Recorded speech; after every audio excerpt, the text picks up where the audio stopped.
All right.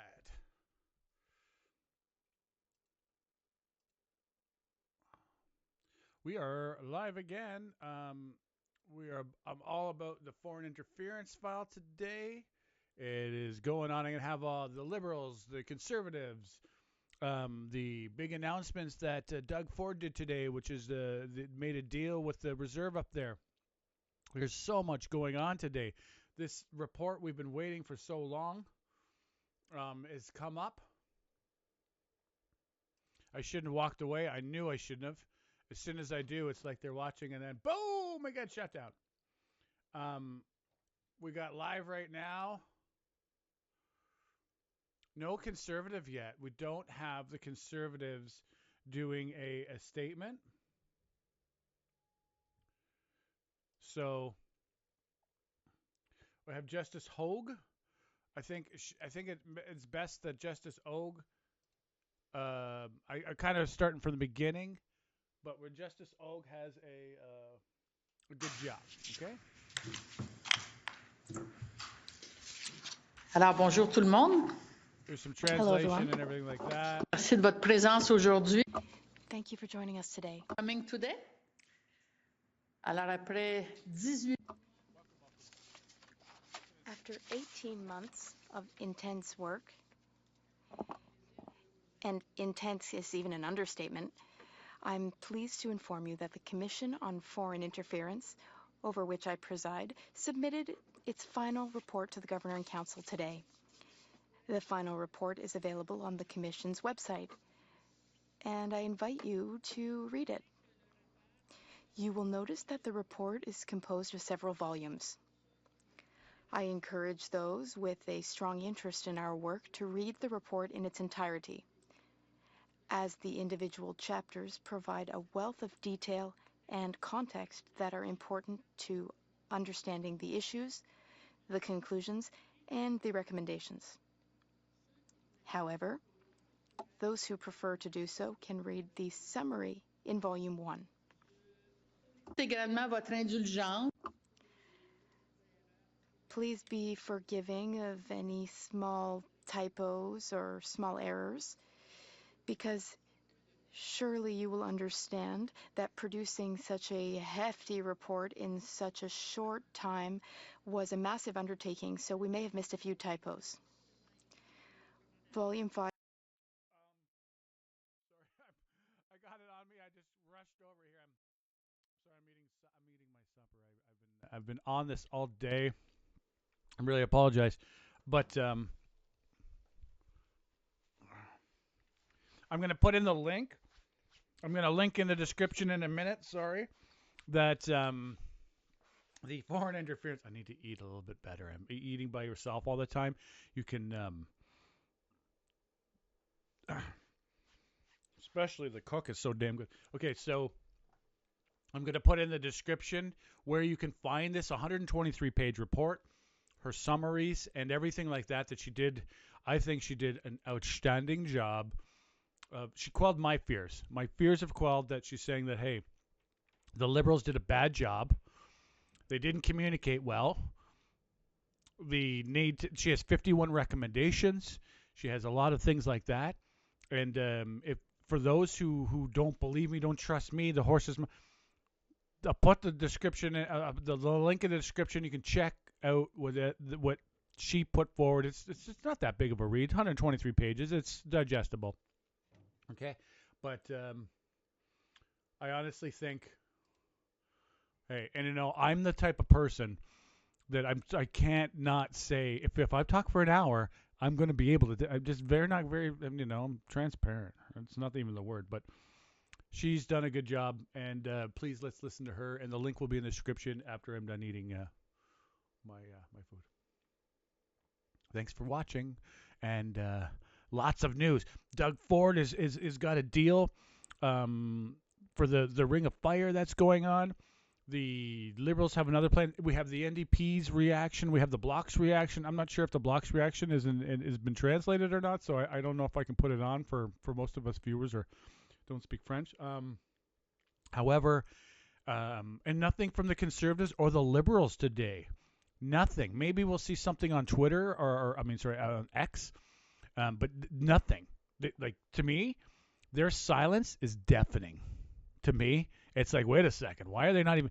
Okay, she just did a 15-month. This took 15 months, 38 days of consultations.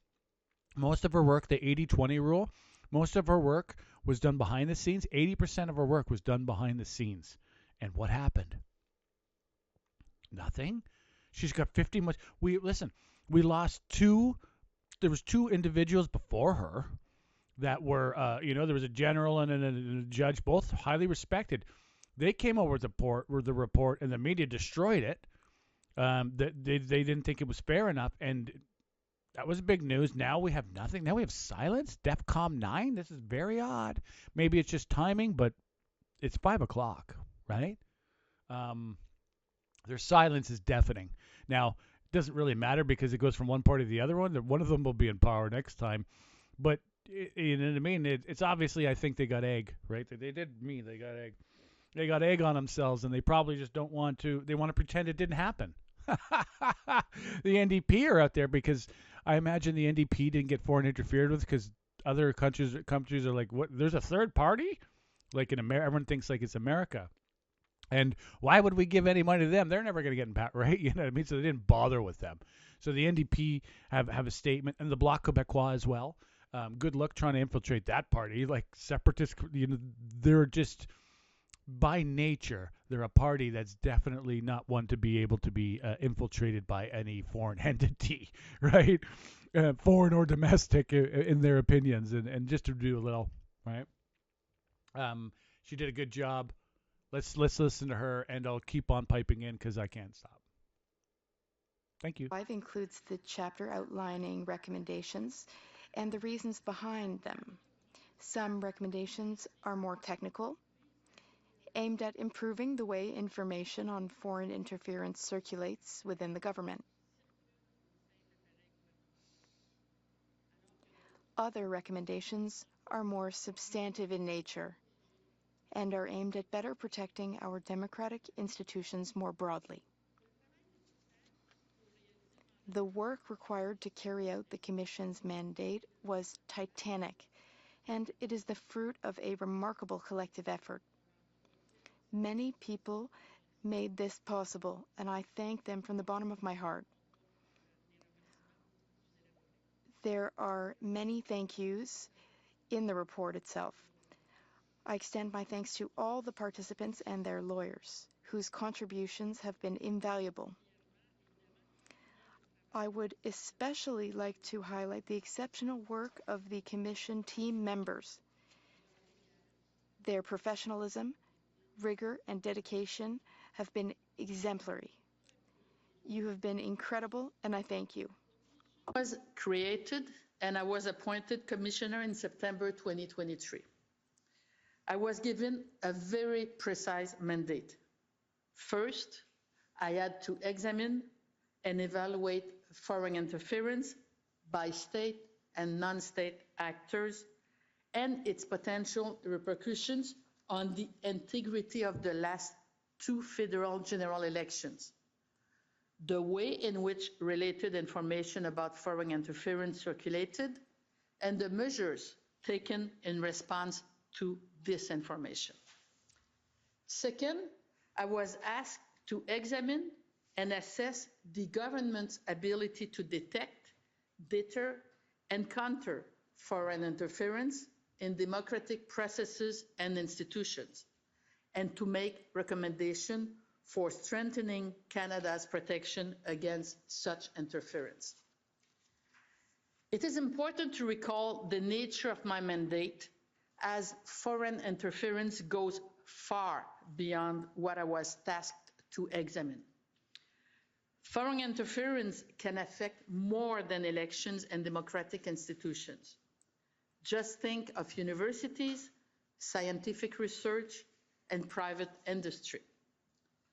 Examining foreign interference in its entirety would have been a giant and almost impossible task. But that was not my mandate. Instead, in keeping with its mandate, the Commission conducted a thorough and rigorous examination of how foreign interference manifests itself in Canada's electoral processes and democratic institutions. At the outset of our work, I pledged that the Commission will carry out its mandate independently, impartially, fairly, and transparently. I will also add with rigor, proportionality, and speed. I believe it has done just that.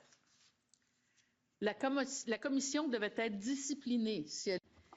The Commission had to be disciplined in order to meet its deadlines.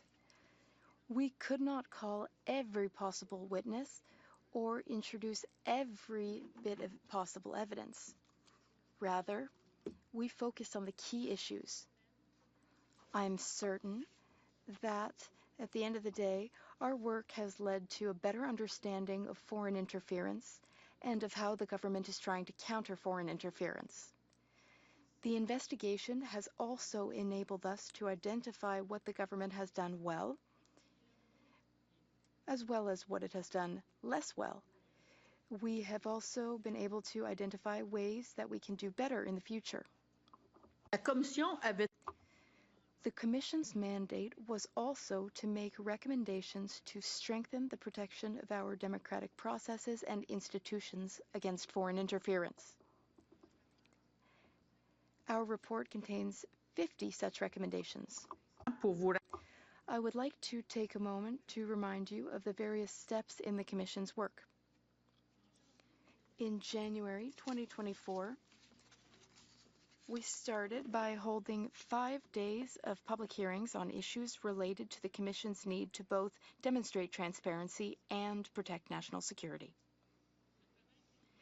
This preliminary work was important because the Commission needed access to highly classified Canadian intelligence holdings in relation to foreign interference.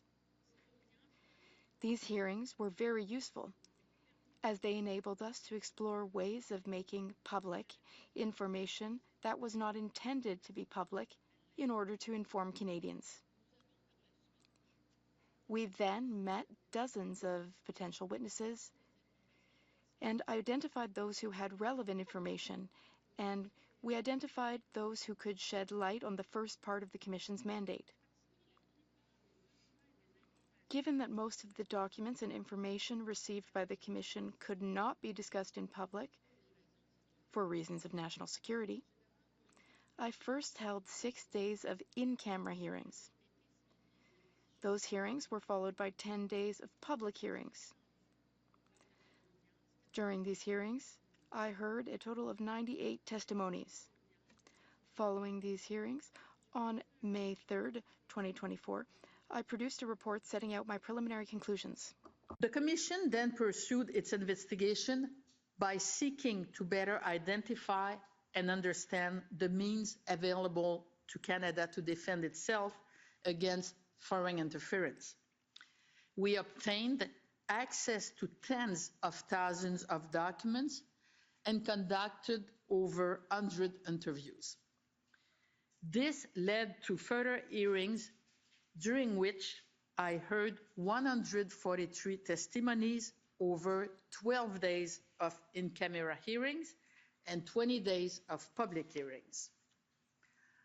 I also had the benefit of meeting and hearing from over 100 citizens from various diaspora communities who have been victims of foreign interference, particularly transnational repression. They shared their experiences with me, allowing me to better understand the human impact of this scourge. Finally, nearly 40 experts helped me consider the best ways to conduct this battle. Now, what must we retain from the Commission's work? Firstly, that certain foreign states are attempting to interfere in our electoral processes and democratic institutions. This is not a new phenomenon, nor should it surprise us. States have been trying to interfere with each other since the dawn of time. What is new, however, are the means being deployed by these states, the extent to which the phenomenon seems to be taking hold, and the fact that it is being talked about publicly. That said, and it is one of my most important observations, our democratic institutions have remained robust in the face of attempted foreign interference. Although there are a very small number of situations where foreign interference may have had some impact on the outcome of a nomination contest or the result of an election in a given riding, foreign interference did not impact the outcome of the last two general elections. Although a few situations involving attempts to curry favor or develop problematic relationship with a parliamentarian have come to light, such phenomena remain marginal and so far appear to have been largely ineffective. Some may have benefited from the support of a foreign state, sometimes without knowing anything about it. But again, so far, this does not seem to have led to any real gains for the states involved. Nor have I seen any evidence to suggest that there are currently so-called traitors in Parliament. While I saw evidence of some concerning behavior, the evidence does not show any MPs plotting with foreign states against Canada's interests. Okay, so personally for me, that is the biggest point that I was mostly concerned about was like, hey, is there like foreign interference happening? Has it been happening? And our politicians are like really at fault. Like to me, that's like, hey, we can't have an election. Now she's done a lot of the work. Like she said, 15 months. Most of it's behind the scenes. Not only her and her team, lawyers all. And they've hey, it's not foreign interference. It's not the problem. It's definitely a concern, but foreign interference of MPs doing treason to the level of treason. It's here, but it's not like above our heads that we can't get out of it. She's basically, the way I think I'm gathering of it, and she's got 51 recommendations. In a year from now, she's going to ask to be revisiting it.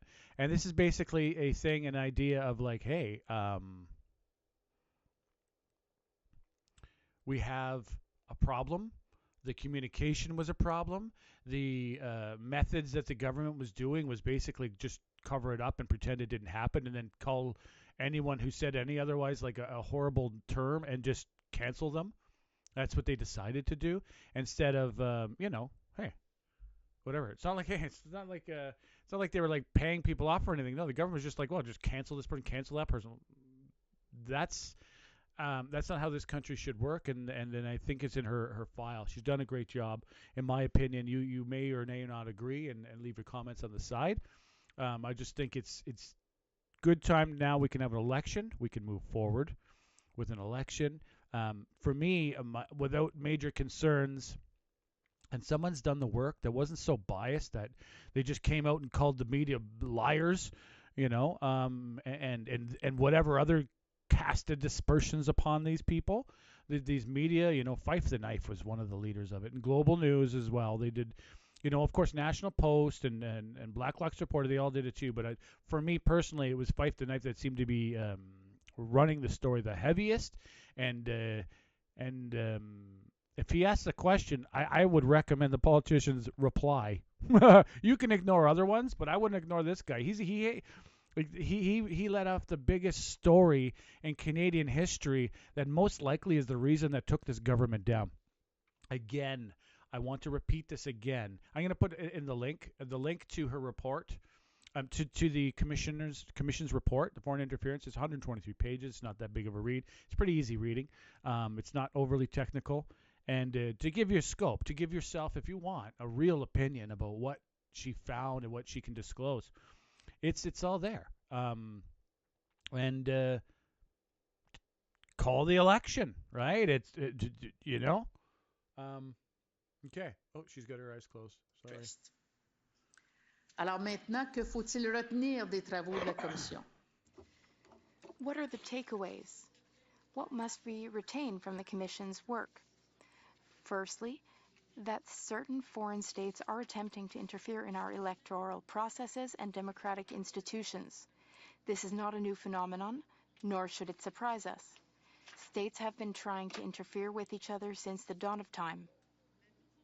What is new, however, are the means being deployed by these states, the extent to which the phenomenon seems to be taking hold, and the fact that it is being talked about publicly. That said, and this is one of my most important observations, our democratic institutions have remained robust in the face of attempted foreign interference. Although there are a very small number of situations where foreign interference may have had some impact on the outcome of a nomination contest or on the result of an election in a given riding, foreign interference did not impact the outcome of the last two general elections. Although a few situations involving attempts to curry favor or develop problematic relationships with the parliamentarian have come to light, such phenomena remain marginal and so far appear to have been ineffective. Some may have benefited from the support of a foreign state, sometimes without knowing about it. But again, thus far, this does not seem to have led to any real gains for the states involved. Nor have I seen any evidence to suggest that there are currently so-called traitors in Parliament. While I saw evidence of some concerning behavior, the evidence does not show any MPs plotting with foreign states against Canada's interests. Il faut néanmoins Nevertheless, we must remain vigilant, because the threat of foreign interference is real, and even if the impact has been limited so far, it is damaging to our democracy, and it greatly affects those who are victims. Canada has responded to the increase in attempted foreign interference by putting in place numerous measures and mechanisms to better detect, prevent, and counter it. I describe these measures and mechanisms in detail in the report. However, the government sometimes took too long to act, and coordination was not always optimal. The means used to communicate information to certain decision makers, including elected officials, proved imperfect. Sometimes very imperfect, since certain documents never got to where they were supposed to go, and there seems to be no good reason why. Above all, what I found is that the government has been, overall, a poor communicator when it comes to foreign interference. Has responded to the increase in attempted foreign interference by putting in place numerous measures and mechanisms to better detect, prevent, and counter it. I describe these in detail in the report. However, the government sometimes took too long to act, and coordination was not always optimal. The means used to communicate information to certain decision makers, including elected officials, proved imperfect. Sometimes, very much so, since certain documents never got to where they were supposed to go, and there seems to be no good reason why. But above all, I found that the government has been overall a poor communicator when it comes to foreign interference. La plupart des Canadiens. Okay, that's a great excuse me, that's a great point. She just says like, hey, they haven't done their job good. She specifically squared them up. She said they've been a poor communicator on what this is. And I think what happens with a lot of people is like, you know, who has the time to waste their and waste is the wrong word, to read the 120 page this and that, and to really get a good aspect of what's going on with foreign interference. And we only spend an hour at max a day on it. How are we as individuals to be able to figure it out? We don't have a Pentagon briefing thing like they do in the States. And when there's things going on, and then the government decides what, hey, if there's something this is what governments do. When there's things that go against, won't make them look good, well, they just don't report it. And then when the media, there was leaks, reported it, they called them liars. So if we need a department just to give an explanation of people, remember there was all those people that were just captured getting paid money to speak foreign interference things, right? And I don't think any of them did. There was no crimes that they committed, but they were being artificially elevated with foreign money to spout their same talking points, and they were being assisted. So these things they're happening, and those individuals, they were like just individuals starting a podcast. Like, how could they were fighting foreign interference on their own, like without any help from the government, except the government calling them horrible things, right? Very, very poor job, and I'm glad that this report is finally this is the third round, remember, of the same question, years, and she did 15 months, and it was years before that, right? Even 3 years we've been on these leaks and everything, and finally it's coming out, like, at least to say, hey, the government was not doing it right. They didn't communicate it right. They need to give everybody the tools the information tools to be able to fight it. And it's not a fight. It's just like, so you can be like, well, I'm pretty sure that this person's talking points, I can see where they're coming from, and it's not helping me think good about the country, and take it or leave it, whatever the government spokesman says, but at least it gives people the opportunity to see the government side of it, instead of just calling them reckless, you know what I mean? Calling them this and that and telling them to shut up. What the heck is that? No, obviously there was a problem. We know there's a problem, right? Anyway, that's part of it. Okay, thank you for watching. Let's see what she has to say, and I'll be quiet. Most Canadians first learned about foreign interference through media reports, without the government being the source of the information communicated. This should not have been the case. The government needs to better inform the public, and it needs to be more transparent. Of course, sometimes the government is justified in keeping its operations and knowledge secret. And in matters of national security, sometimes it is essential for the government to keep things secret. But the government must find ways of keeping the public informed to prevent a loss of public confidence in our institutions. The measures put in place over the past 2 years and the evidence I heard on the subject suggests that the government is now making the fight against foreign interference a high priority. Government has the primary responsibility for ensuring national security and protecting our democratic institutions. But what I have read and heard convinces me that society as a whole must contribute to defending these institutions if we want to ensure their survival. Foreign actors are no longer content to use traditional means to interfere.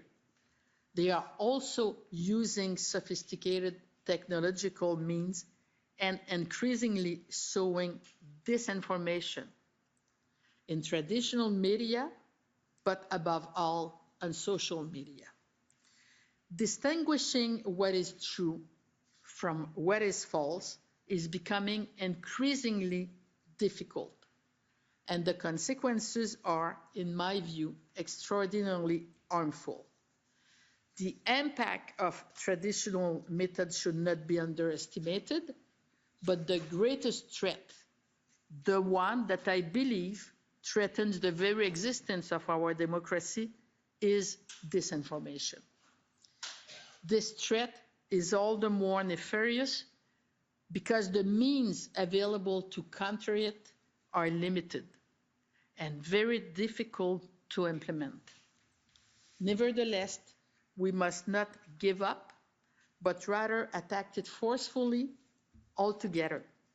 This cannot be the sole purview of government. It will not work. Les acteurs étrangers ne se contentent plus d'utiliser. Foreign actors are no longer content to use traditional means to interfere. They are also using sophisticated technological means and increasingly sowing disinformation in traditional media, but above all, and most of all, on social media. Distinguishing what is true from what is false is becoming increasingly difficult.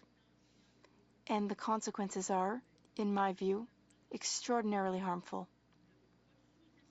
The impact of traditional methods should not be underestimated, but the greatest threat, the one that I believe threatens the very existence of our democracy, is disinformation. This threat is all the more nefarious because the means available to counter it are limited and are also very difficult to implement. Nevertheless, we must not give up, but rather attack it forcefully altogether. This cannot be the sole purview of government. But we must also be realistic. Foreign interference will never be completely eradicated, and it will always be necessary to counter it. This is even more true as the world changes and becomes increasingly unstable or destabilized. Democracies across the world are under attack from all sides, and the technological resources available to malicious actors are multiplying. Foreign interference will never be completely eradicated, and it will always be necessary to counter it. This is even more true as the world changes and the world order seems to destabilize. Democracies around the world are under attack from all sides, and the technological resources available to malicious actors are multiplying. It will therefore be a never-ending battle.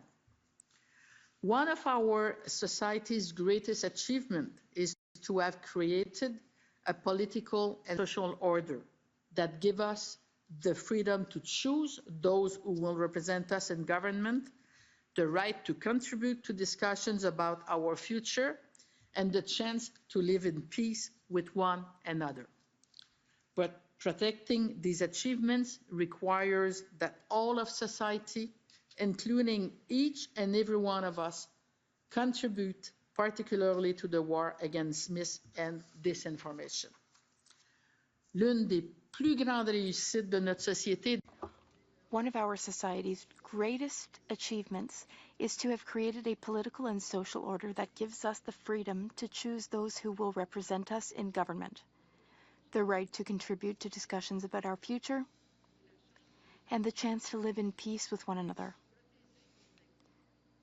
But protecting these achievements requires that all of society, including every one of us, contribute, particularly to the war against misinformation and disinformation. I hope that this report will help to clarify the way forward. I hope that the report will encourage each and every one of us to help protect our democracy. Thank you very much. I'm sorry, I won't take any questions no because, questions. as you know, the report won't speak for itself. Okay. Thank you. She's not taking questions. Okay, that was that. Okay, so you got that. I did a lot of stuff on my previous video. You can check that out. I'm going to continue explaining this. This to me is something that I believe it was affecting me and my channel and that. And now that this has come out, it's basically, it's like, hey, I believe that it was like, maybe we shouldn't have an election if there's things going on. But she basically, to me, in my opinion, is like, okay, I allayed all my fears. And it's like, okay, there's still a problem. It's not, you know what I mean? We still need to wash off the whatever has been happening. And she has 51 recommendations, which I'll mention. And that we can also, though, go on elections. So we don't need, I think the recommendations can be implemented in the next year by the next government, whoever they are, if it's the same or if it's another one, instead of this, like, my personal thought was like to hold it back. And now it's like, hey, well, we can do something about this. Are we going to have a complete opening up and everything like that? I'm not sure. But she basically gave the Liberals, she didn't give the Liberals a pass for the first time. The first two, they basically said the Liberals are right, the media is wrong, and we should just condemn them. But this time, the third round is like, well, the Liberals were wrong. Leaks are bad. The 11 have done things wrong, but it wasn't elevated to the point of treason, which is a serious charge. It's like, that's the word. I think that's the word to me personally. It's the worst charge you could have against someone, and especially someone who's been elected. You know, maybe a business guy or whatever. Like, yeah, that's bad. It's awful. But someone who is elected into a power of trust and to run your country and then being charged with treason is, to me, is the worst possible act you could do, in my opinion. So this is where we're at. She did a good report. The Conservatives, again, I'm going to repeat it. The Conservatives and the Liberals have not said anything. They're silent on this right now. But I think some people have been redeemed because.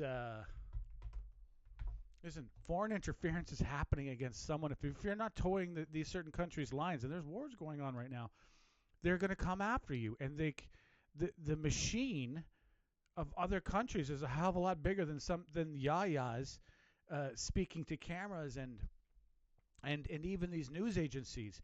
Like, they can get all kinds of like pressure that they're maybe unaware of. Right? A lot of pressure can be happening.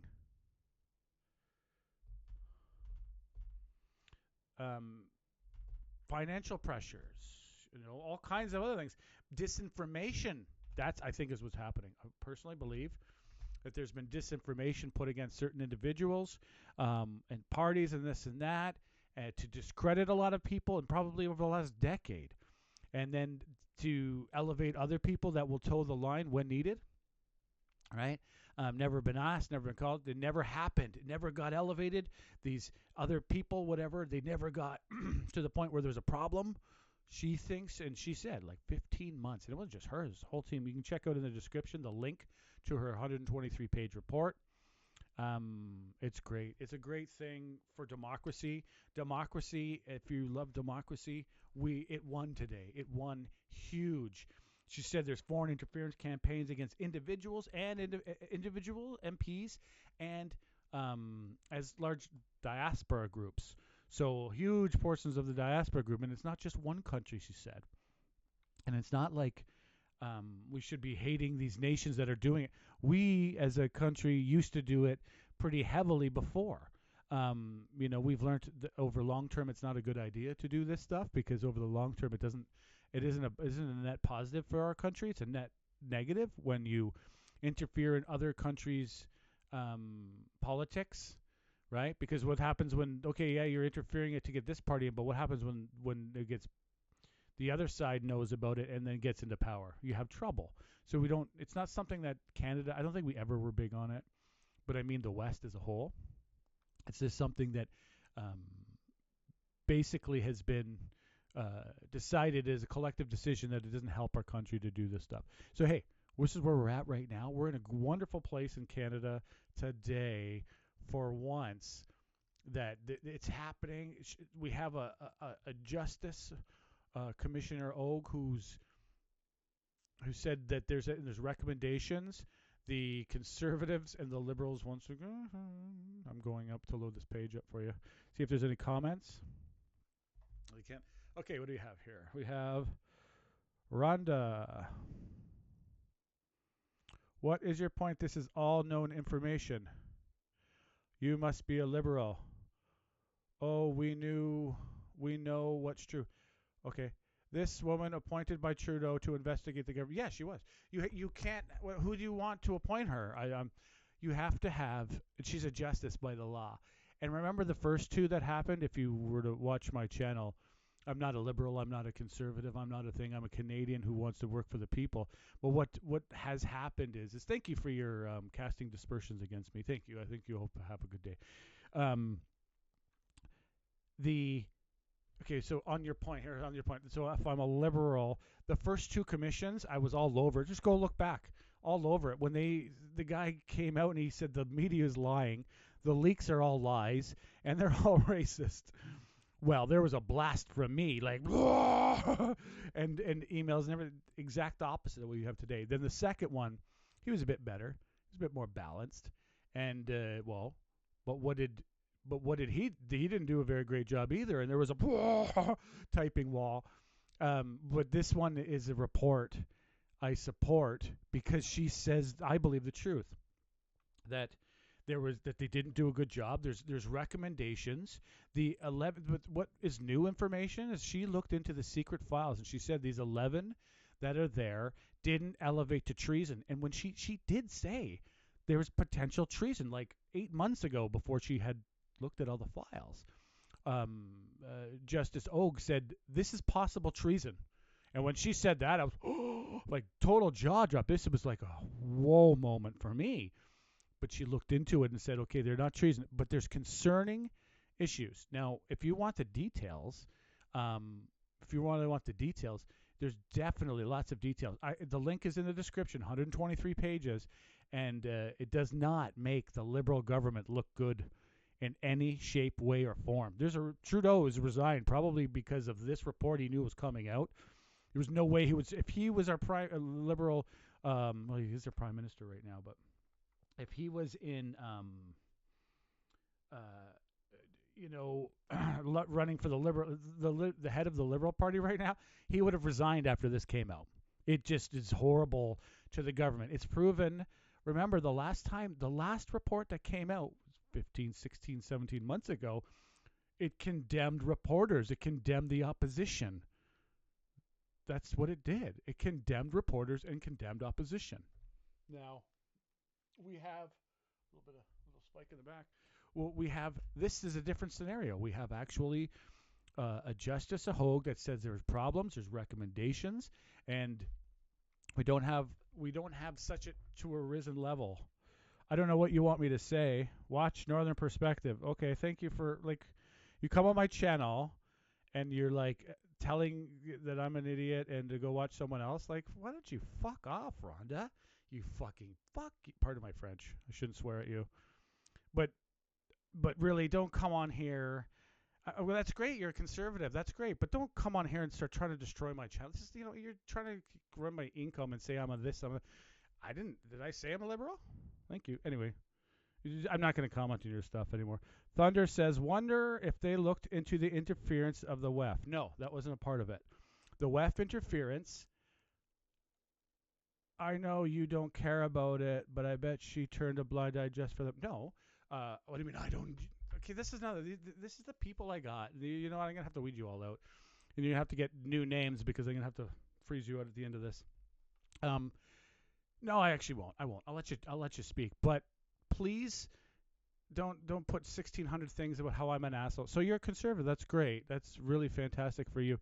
But WEF is in conservative. If you're conservative, there's people that are WEF in the Conservative Party. They're in the Liberal Party. That's not what this was about. This foreign interference was about countries doing nefarious activities to the 11. It wasn't about this organization in Davos that who's a fan of. I think that they're going to be changing a bit soon. Milei from Argentina did a really good report, a really good speech in WEF, and Trump did a good speech to them, and he asked them to change direction. Now, if they don't change direction and all that, we're probably going to see a major problem. But so you're a conservative, so what? I don't care. She was the government needs to be more transparent. She states the government needs to be more transparent and then refuses to take questions. She said her report. It's in her report. Yeah, she's not the government. She did it. Her job was to do a report. But yeah, okay. I don't know why you're hating on someone who just said the Liberal. Okay, if Trudeau was in power, this would end him right now. This report would have made him resign. There would have been calls here for him to resign because she stated the government hid certain facts. They weren't telling the people about foreign interference. This is not a pro-liberal report. This is actually very much against the Prime Minister's office and directly Trudeau, who was the one who literally called Fife the Knife from Globe and Mail She calm down and drink this coffee. She called Fife the Knife in Globe and Mail Trudeau did. He called him a liar. Called him a liar, and then called him other names, right? So that's where we were at. Now, 15 months is a long time for people to remember about politics. Apparently, you don't. But that's where we were at under the last individual that did this. Now we have a report that basically says, agreed, we all kind of knew this, but we have a government stating for the first time, a government official stating they did a bad job. And if you think there's something whatever about it, then, look, Jay, okay. Yes, Trudeau did say his government was the most transparent in history. And she's saying they are not. She's saying they made huge errors. She's saying they hid things from the public. And there's recommendations. Her job isn't, she's not a political party. Who should be really doing a really good job right now would be the Conservatives. The Conservatives should be getting out there, but they didn't do a statement today. Listen, this is 15 months. 15 months this has been going on. Actually, it's been 2-3 years since, remember, just think about people. Remember 2 years ago when this was hitting the media, it was explosive. The Pierre was all over it, but then they decided not to talk about it, probably because their hands are dirty. They got WEF in their party. If you miss Conservative there's WEF individuals that are in the Conservative Party that are going to run again. Pierre only said that, and I'm not huge, I honestly am not a fan of how WEF was saying to lead, you know what I mean? But I don't think they're a big scary organization personally. I think that they're an influencing organization that it touches foreign interference. Absolutely. International foreign interference. But they're not, to me, this huge scary group like a foreign country with billions of dollars behind them. This is just a problematic group that is infested, and they admitted in Canada that they're in every party. And what did the Conservatives and the Liberals? They just hid it. They hid it. It's still there. Oh, he said, what's his name said, we just won't have them run in. They won't have them in my cabinet. That's what Pierre said. Won't have them run in my cabinet. Yeah, but what about the other MPs? You're still going to have them as MPs without a mea culpa, especially the way that it was going, like saying, hey, I will not go to any more meetings anymore and all that. To me, it seems like a little bit, disingenuous. Though I say all this, the Conservatives most likely are going to win no matter what. Pierre's going in that direction of pushing WEF ideas, WEF members out of the way, but they're in every single party. They're everywhere in Canada, and no party is saying against them. Maybe I should slow down a bit. Maybe the NDP, which I'm going to load up right now. The NDP leader, Jagmeet Singh, has said something about it. But this idea that, they took questions. She didn't take questions. Her commissioner people, the public inquiry of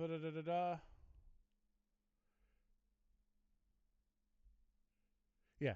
So, yeah, you can get it. You can get they did take questions. She didn't. She did her report. She put it forward. And then her people took questions from the media. It's like hours long if you really want to watch it. Hours and hours of this. The public discussions.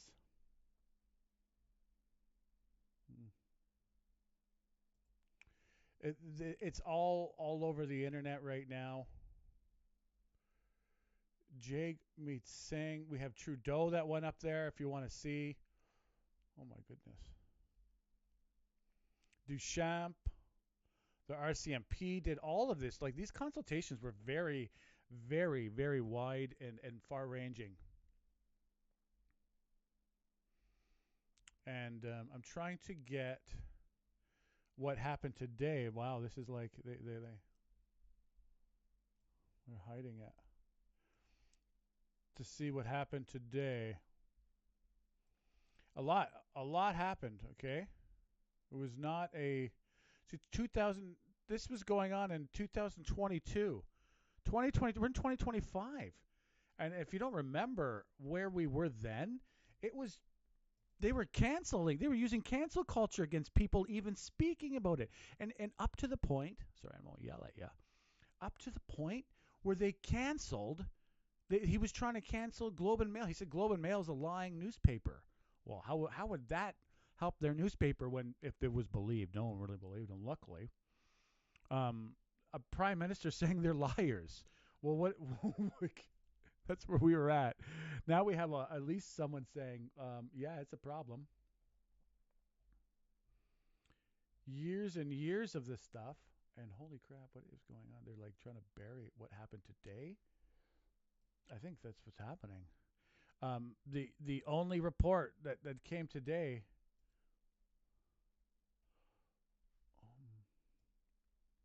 Yeah, is from Jagmeet Singh. The Conservatives, nothing, and you're not gonna. Good luck finding it, people. I'm a digger, and I'm digging for it from what happened today. But I'm on page 30, and of what happened, what was loaded today. Page 30 and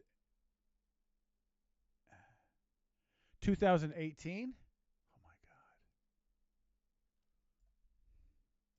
They loaded about 50 pages of stuff to bury the fact that that only the NDP did a statement today. I think that's what's happening here. I don't know what else to say. And they're just a public broadcaster. It's not their. So 2018 inquiries. I am not sure why we're in. I have to reload it and see what's happening here because. I can't find that JAG.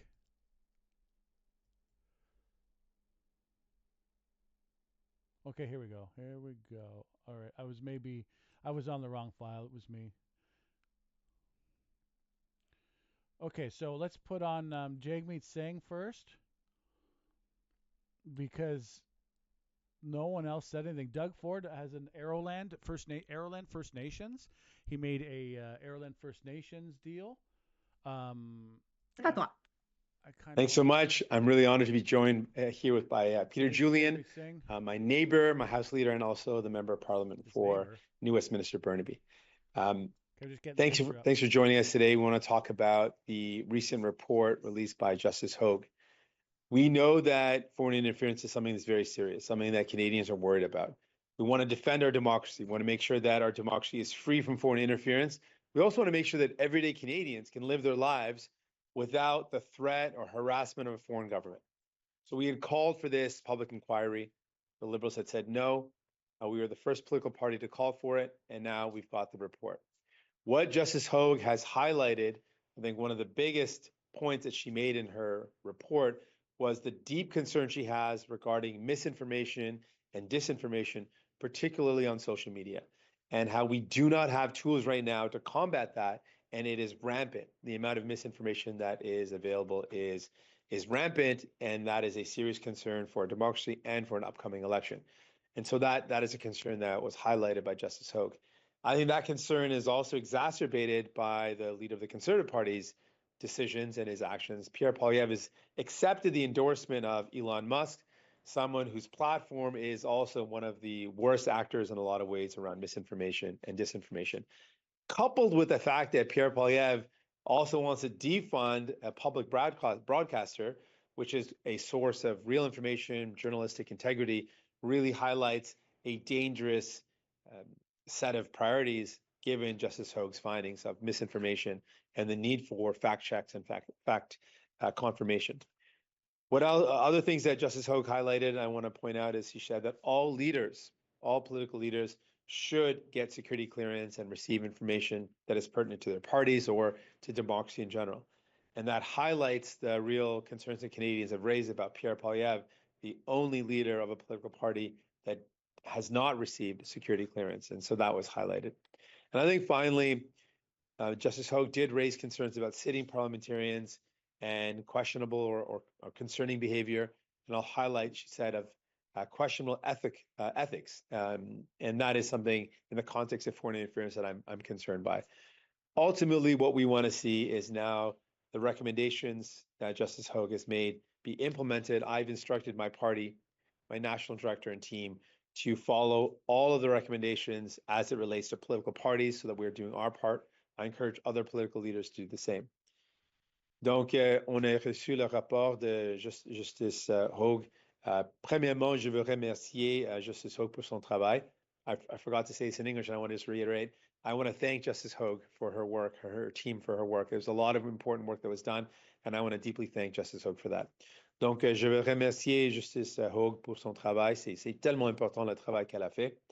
Et je veux souligner quelques éléments de son rapport. Elle a dit qu'il y a une grande peur de désinformation, le fait qu'il y a des réseaux sociaux qui ont plusieurs messages qui ne sont pas vrais, qui sont faux, et c'est une menace à notre démocratie. C'est particulièrement concernant parce qu'on a une chef de parti conservateur qui accepte l'appui de Elon Musk. Elon Musk qui est propriétaire d'un réseau social qui a beaucoup de désinformation. Donc, ça, c'est vraiment inquiétant. Deuxièmement, elle a dit que tous les chefs des partis politiques doivent avoir un code de sécurité. Et Pierre Poilievre est le seul chef qui n'a pas un code de sécurité. Donc, ça souligne comment il ne prend pas au sérieux les menaces d'ingérence étrangère. Finalement, en général, notre inquiétude, c'est qu'on doit protéger notre démocratie, notre système de démocratie et les élections. Donc, j'ai dit à mon équipe que vous devez suivre toutes les recommandations du rapport pour des partis politiques et j'encourage tous les autres partis de faire les mêmes choses. Avec ça, je suis prêt pour vos questions. With that, I'm ready for any questions you have. Okay, we're going to start with questions on site. We'll start with CTV. Hi, Craig Krause with CTV News. In the report from Justice Hogue, you mentioned that there was some foreign interference, maybe not to the substantial amount that would affect the election, the past elections that we've had. Do you know of any ridings that you have an eye on that potentially are impacted by foreign interference? I'm concerned with what Justice Hogue raised was that while she concluded it did not impact the overall election, but there were specific races where there could have been an impact and it could have changed the decision or changed the result in specific ridings. Given what we've seen here in our province of BC, that an election can be determined by sometimes 1 or 2 seats, that to me is very concerning. I don't have a specific ridings that I'm concerned about at this point, but the idea that an election can be determined by just a couple of seats, and Justice Hogue conclusively said that there were a couple of ridings where there was evidence that foreign interference tipped the scale one way or the other. That to me highlights how important this work is. And you mentioned misinformation and disinformation becoming a growing threat and something that's happened in the past as well. Do you have a couple of examples that you've seen that are concerning to you? Yeah, we're seeing right now somewhat like an AI created misinformation about political leaders right now. You could go online and see different political leaders from parties. You can see me in a fake video trying to get people into a pyramid scheme, which is completely false and not true. But that's also being applied to other political leaders as well. It's something that Pierre Poilievre's included in one. I think all the leaders are impacted by that type of AI created video where it looks like it's actually the person speaking. There's a voice dubbed over. But that's an example of really concerning trends that we're seeing where it's people, their voices or similar voices, their videos, and it could really easily make people think that that's the person. And I've heard people say that they were actually duped by these things. And so it's quite concerning that this is going on. I'm going to go to Joe from the City TV next. Yeah. Thanks for taking the time. And just with this report coming in, obviously there is some examples of foreign interference. Just how, in your opinion, does that affect public trust with the federal government? That is another crucial part about this. When we talk about defending our democracy, one is we want to make sure that the vote itself, that people can vote and know that the vote matters. But there's also the public trust in the institution. We want to make sure people believe that their vote matters. And so there's a combination of factors. One is we want to make sure the system is free from interference. Then we want to make sure people trust the system. And I think the allegations of foreign interference add to maybe an existing cynicism that, does my vote even matter? Then you've got allegations of the foreign governments impacting the outcome of elections that could further erode people who say, well, why should I even vote? That's why it's crucial we take this seriously, why I'm taking it seriously as a leader, and why I encourage other parties to take it seriously. We want people to believe their vote counts, their vote matters, and it's free from foreign interference. We want more people to participate in our democracy, And to do that, we need to restore more confidence in it. And yeah, thank you. You mentioned. Okay, this is the big question. The big question here. If you're a conservative here, okay, I want to ask you, Ron, if you're totally like I'm a liberal and whatever, it's not the only place for real news. Do Canadians really trust what he is saying? I think he's got 20% of the vote, and that he's had it there, Lisa Hudson. No, we don't totally trust what he's saying, but he's the only one who's speaking up on this. What is worse?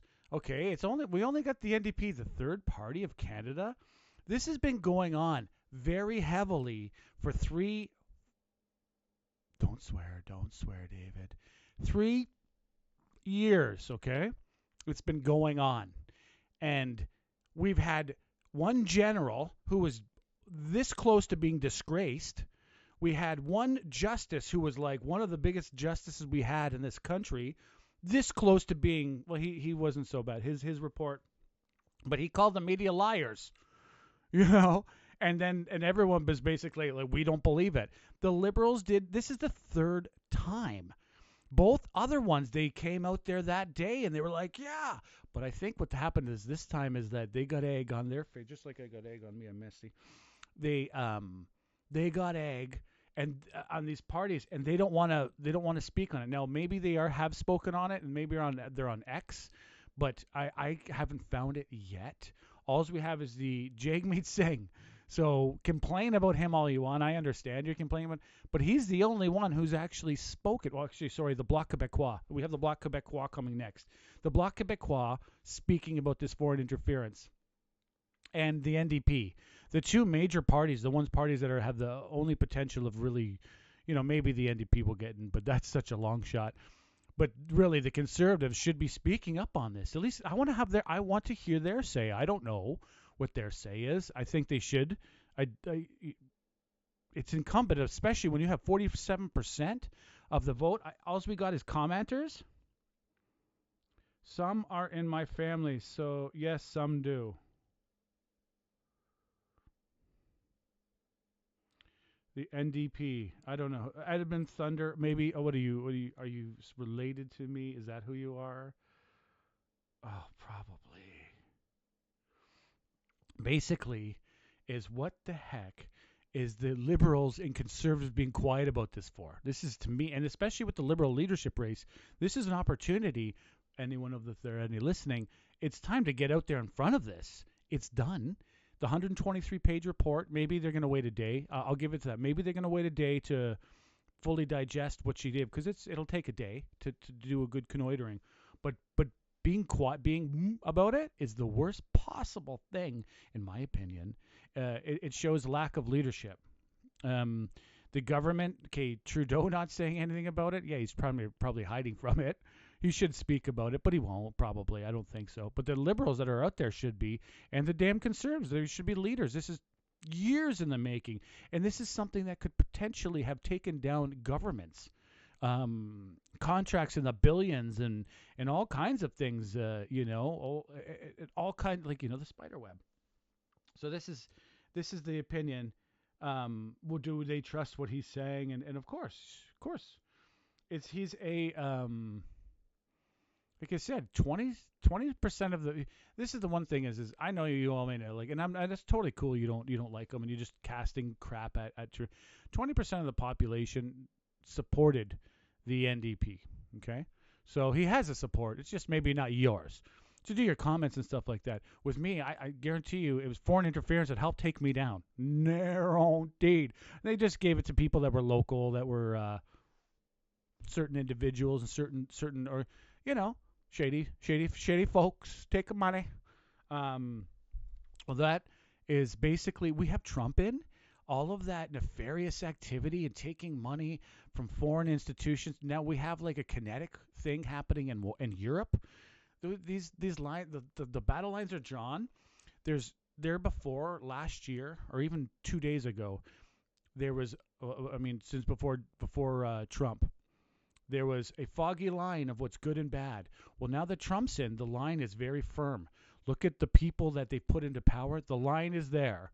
There's a definite good and a definite bad side of foreign interference, and there's no politician is going to get elected being wishy-washy on these statements. If you think you can just be like, it doesn't matter, wait till what happens with Trump. Trump hasn't even touched this file yet. He doesn't even have Tulsi in. He just got Ratcliffe in, who's the head of this. Really, he's serious. He's a serious, smart person that is maybe the couple of the other individuals, they're new to it.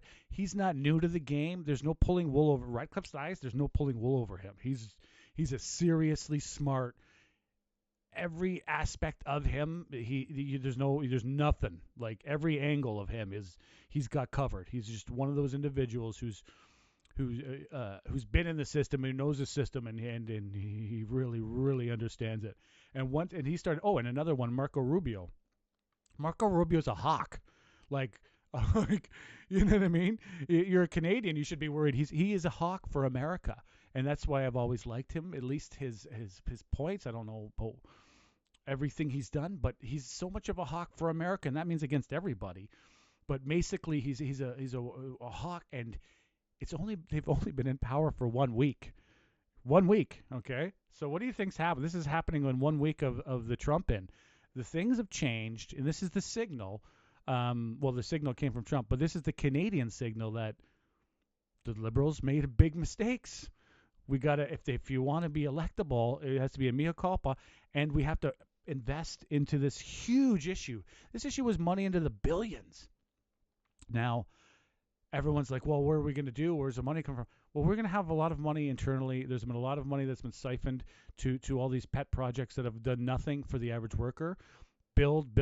When you have the Liberals saying we want to build, their leading candidate, which is Carney, is saying build 5 times. And if you work in the construction or you're a factory worker or that type of labor and stuff like that, the work is coming.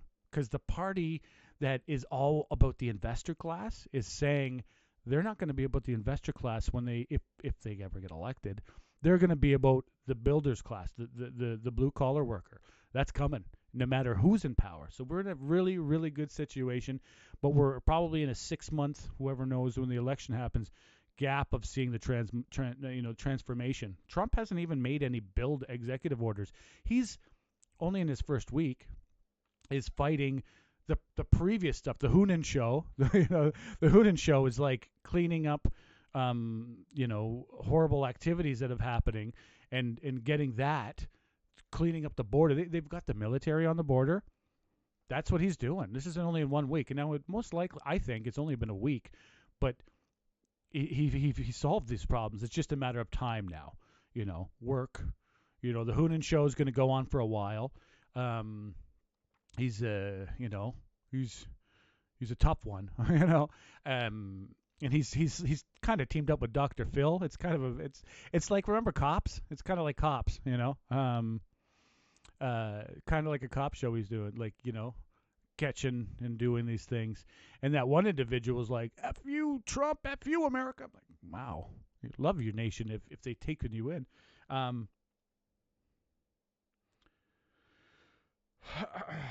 Okay, it's a response to Lisa asking Canadians to really trust. I'm just whatever. Sure.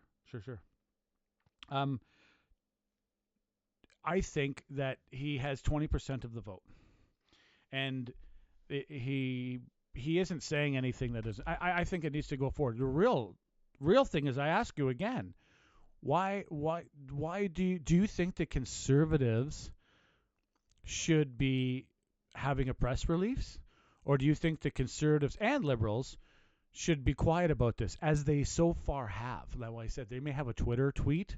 I bet you there's a tweet out there, but this is the legitimate place to speak to all of Canadians, where you get the media gets to get onto it, right? Do their magic with it. And what do we got? Jagmeet Singh and the Bloc Québécois and the NDP are the only ones. Like, I'm glad they did. Mentioned, Elon Musk and, the misinformation there. Are you specifically referencing the platform X? And do you, as a political leader, think about, taking your your party off that platform and venturing out into others? And how are you going to combat misinformation going forward? I am specifically raising concerns about Elon Musk's platform. There's absolutely massive amounts of misinformation on it. Just open up the app and look through it, and you'll see multiple examples. I'm particularly raising that concern because we've got a Canadian leader who's accepted the endorsement of Elon Musk, someone who not only has a platform of massive misinformation, but is also a part of an administration that's threatened our country, literally threatened Canada, threatened Canadian jobs and Canadian workers. And we have a Conservative leader, Pierre Poilievre, who said that he's a great guy in response to whether or not he accepts that endorsement. I think that's problematic. And it's also problematic when we've got someone like Pierre Poilievre, who attacks the media, attacks the independent journalism, attacks the public broadcaster.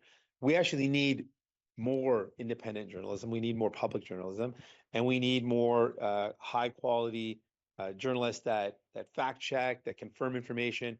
That's what we need more of. And he is questioning that, attacking that, and reducing confidence in what is a source of good information. So that's why I raise that concern. Elon Musk and Pierre Poilievre contributing to the distrust and more misinformation. It's troubling to me. We're going to go to Global next. Question for my colleagues in Ottawa. If Trump follows through on his plan with tariffs, would you keep the Liberals in power and allow for the passage of a work relief program before supporting a non-confidence motion? I'll just start off by the fact that I've spoken with a lot of workers who are deeply worried about what the Trump tariffs might mean. They say, sometimes I lay awake at night saying, if that tariff goes through, do I lose my job? And what's going to happen to my kids? What's going to happen to my family? And we think about the analysis that's out there. If those Trump tariffs come in place, there are hundreds and thousands of Canadian jobs at risk. Think about what that means for those workers, hundreds of thousands of workers, for their families, for those communities. This could be devastating for our country. So we do need to have a plan in place to support those that are impacted, those businesses, those workers, most importantly.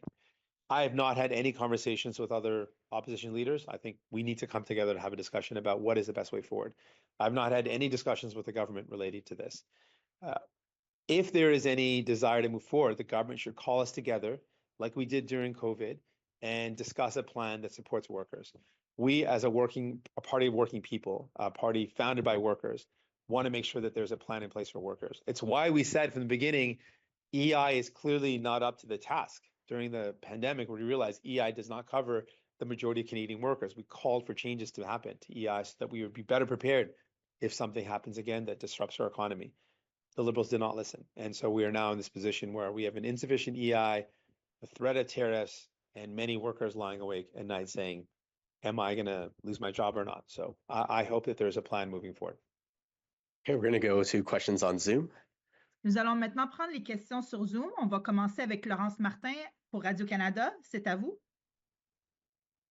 Oui, bonjour Monsieur Singh. Justement Bonjour. là-dessus, sur ce programme d'aide que les libéraux là, sont en train de mettre en place si Monsieur Trump va de l'avant avec les tarifs, je comprends que vous voulez une réunion avec les libéraux, mais est-ce que vous seriez prêt là? Donc, Vous avez dit sur l'ingénierie.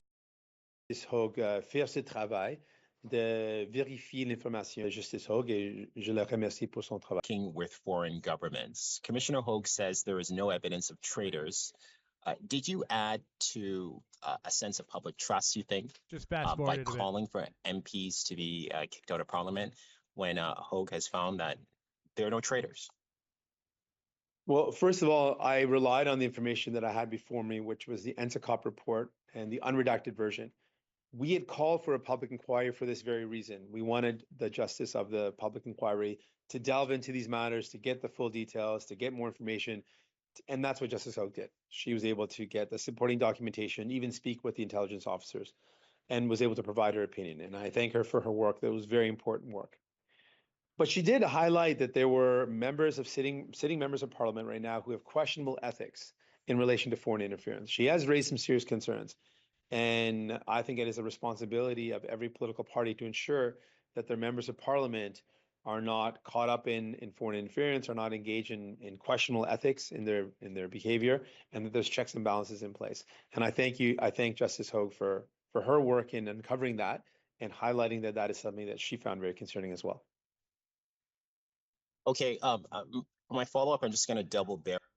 Okay, so that's the point. That's the point. It's like, this is what's concerning to me. The Conservatives are just going to pull the Liberal on this one, and it looks like in the comments they're all, Conservative talking points. They're like, well, we're just right. He's insufferable. Okay.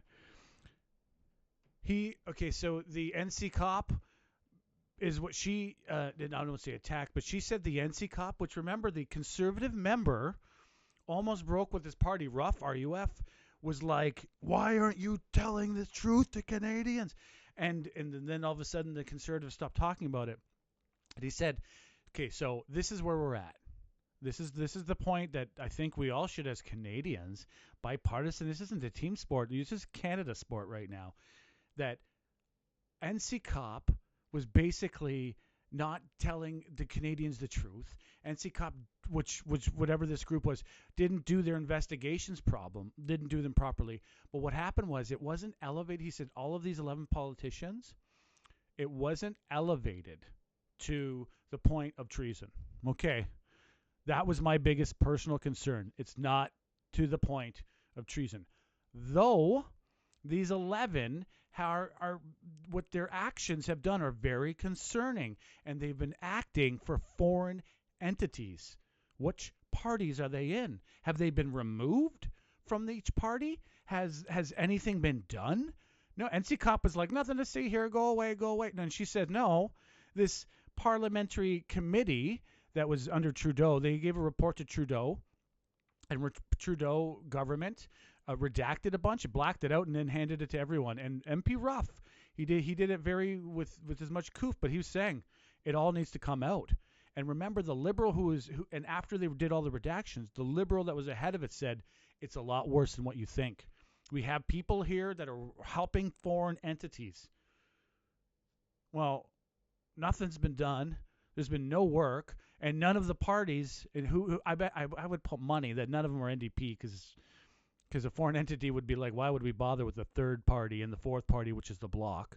So they have no problem speaking.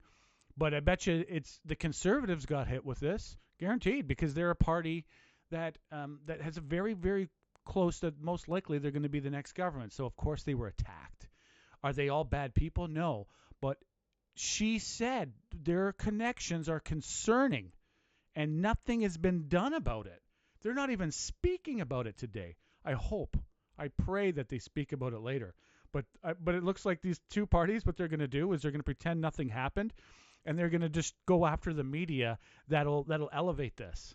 This is what I think they're doing to remain in power instead of fixing. Hey, I personally forgive anyone, because she said it's not treason. It was concerning activity. Those 11 people, they should not be running anymore. They should not, unless they come out on their own accord and say, hey, this is what I did and this is what happened, and I'm so sorry. I'm going to act in a better accordance later.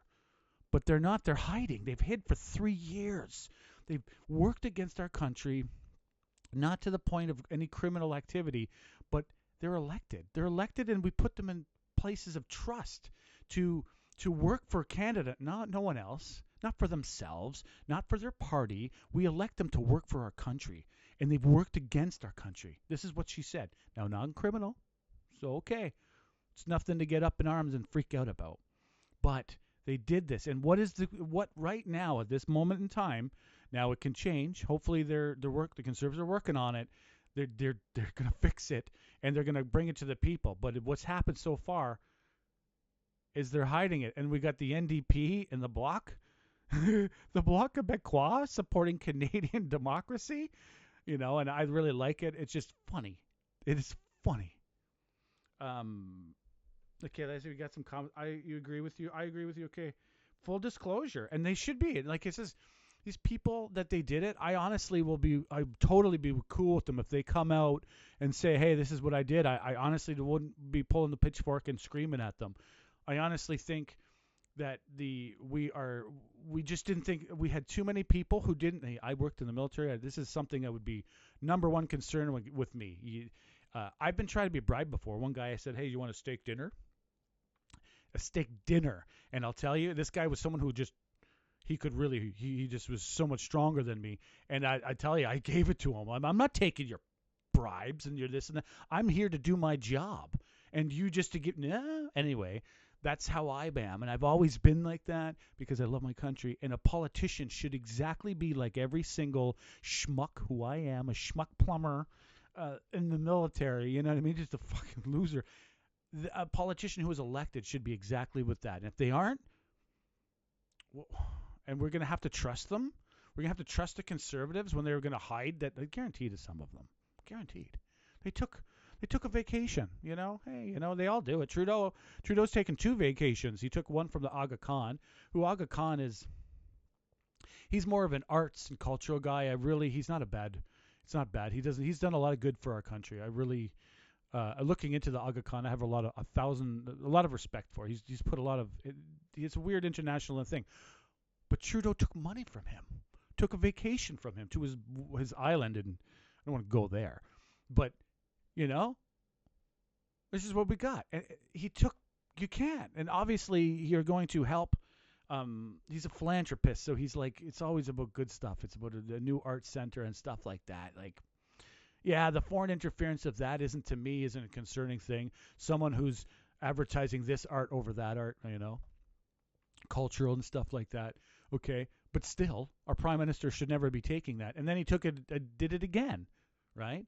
And then the third one, I think, for his third vacation problem, he went to Tofino on the day to our first to celebrate our first, and so that's what we have. And if he had mud on his face for doing that, why don't Conservative and Liberal MPs have it? They should also take a little bit of it. And then if they come forward, I don't think that it's going to be a big deal. But I have a feeling from what I just seen today, they're going to hide from it, and they're going to pretend it didn't happen, and they're going to wipe out and probably come in my comments and any of y'all like me and the big media as well, go and attack them. Look at them. Well, wait a second. You got people taking money and doing things that Trudeau did, and no one's happy with what Trudeau did. And if you are, bipartisanship over your country. If you are, you know, you're still a Canadian. I do believe it's time for disclosure from all the parties, or else, is honestly, in my opinion, is trust is going to be hard to build. How do I trust somebody if they're not going to say what they did? And hey, and if they did do something like that, they took it. It probably, like she said, Justice Hogue, I think she would have held her report back. If there was treason, the report wouldn't have come out. That's what I believe that she would have done. She's she would have been like, oh my God, she's not a moron, and I think she values her life. She would have just been like, well, we'll just hold on this report. It needs an extension until CSIS or FBI. I mean, the FBI actually, because they gave us the largest dump of files and intelligence about those police stations and stuff. So I think that's what would have happened. But because it never was elevated to a real point, Duchamp, the new RCMP commissioner who didn't 100% agree with, I think, but has, what I mean, has done, they're working on it at least. I'm probably saying his name wrong, but that has been brought to a point. They said, hey, it's not a problem to the point of criminal activity, maybe a little bit of criminal, but not treason, which is like, the only way a politician will go in jail is if they get caught for treason, I believe. I don't think anything else will happen to them if they're underneath those levels. I just don't think, not in Canada, we're not there yet. Just because it takes so much 100% power to do that. But this needs to be opened and just let us know. Or else what are they going to do? They're just going to attack Mickey Mouse media, and media is all hurting right now. If we start having the politicians attack them because they don't want to let out some truth that some of their people, they hid while Justin was running the show. I was out there. What does it say? I need a shirt, his face with democracy in a rainbow. Huh? Yeah, I had to do, if you're talking about me, I had to do my own medical treatment. I hadn't get anything though, and I did it. And it's Chinese treatment, and even someone said, "Oh, your elbow, get that knot off." I actually had to do my own medical treatment, and I'll tell you, it didn't feel good, but I had to do it because I wasn't getting the chemicals or anything like that from the drugs from the company, from the doctors. I was just So if that's what you're talking about, yeah, you can laugh at me all you want, but thanks. But I believe it was a concerted effort, and today I feel finally vindicated. I don't know. I never will know. But let's listen to Jagmeet Singh. This. One more foreign interference question and another question about tariff relief. So do you believe the recommendations from the Hogue Commission can be implemented before the next election? So pretty simple question. Do you believe her recommendations can be implemented before the next election? And you are calling for a meeting. So this is the question about tariff relief. You are calling for a meeting of all the parties. Should one of the discussions be all of the parties working together to extend Parliament a bit longer to give more relief, to give tariff relief to people if Trump imposes his tariffs? Okay, well, I'll take the two questions. One is, the first question is directly, it's up to the Liberals. They could have not prorogued Parliament and we would have been able to make things happen in Parliament. They could recall Parliament. So it's really up to them if they want to take any steps to implement the recommendations of Justice Hogue. So that is up to them. We've always said our commitment is to put Canada first and to defend our democracies, to protect our country from foreign interference. So that's going to be a question in the ball of the Liberals. Are they going to do anything with this or not? On the second point, when we were in the pandemic and we were up against some serious worries about people losing their jobs, we had regular meetings where opposition leaders came together and were given information about what the next steps were, and we had to find ways to work together. We pushed for significant relief for Canadians. During that period, New Democrats were the ones that really fought for things, but really everyone came together. Similarly, if there's a plan, all the opposition leaders need to come together. There needs to be a government providing information about what the next steps are. That has not happened yet. The Liberals have not reached out. They have not brought together opposition leaders. We want to provide real supports for working people that are impacted by these tariffs, who are really worried. I want to see that same initiative taken. Bring people together and let's have a plan in place. Nous allons maintenant à Mélanie Marquis avec la presse. C'est à vous. Bonjour, Monsieur Singh. La porte-parole de la Maison-Blanche vient juste de dire à peu près là, que ça tient toujours la date du 1er février pour les tarifs au Canada et au Mexique. Donc, comment est-ce que vous voyez ça? Est-ce qu'il faut rappeler le Parlement, là, je sais qu'il est prorogé, mais rappeler le Parlement pour adopter un plan que vous n'avez pas vu? Qu'est-ce qu'il faut faire concrètement? Oui, absolument. Hein. Comme j'ai dit dans le passé, si le gouvernement libéral était sérieux, il n'aurait pas dû proroger le gouvernement.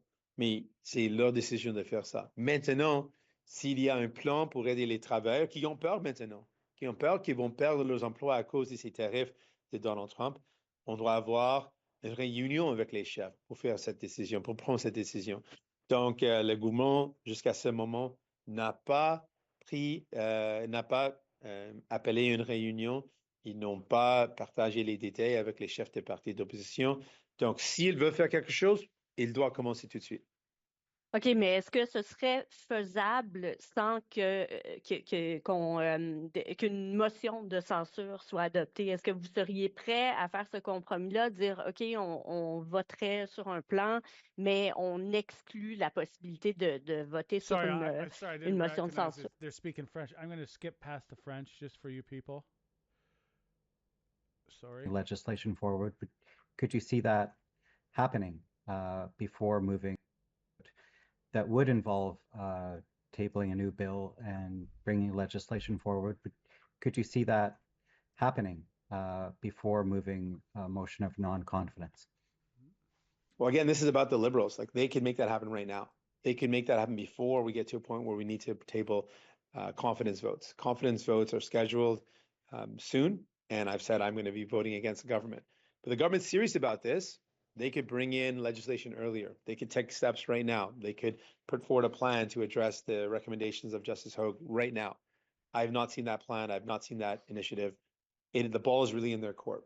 If the Liberals are serious about Okay, this doesn't happen often, but Jagmeet Singh is right now, in my opinion, is saying what needs to be said, and like we'll see what the Bloc Québécois leader. I found him to be he's a very good politician. Quebec is a part of my Canada, so I don't want to see ever them do it. But he said he's never going to do. He isn't going to bring it forward because there's no demand for it. So I'm comfortable with him. But it is in the Liberals' court, and to me, it's how do I say it politely? It's gross negligence to not be having. They should be out there right today. Okay, maybe they have on Twitter, but they're not doing it through the normal means of communication, which is where he did it. They have to pay money for this. But the normal means of communication. Sorry, your comment was blocked. I'm a sad man, Jag. Or Jag's a sad man. Okay, I'm telling you, I had to dig that up. So, just so you know that the algorithm's on you.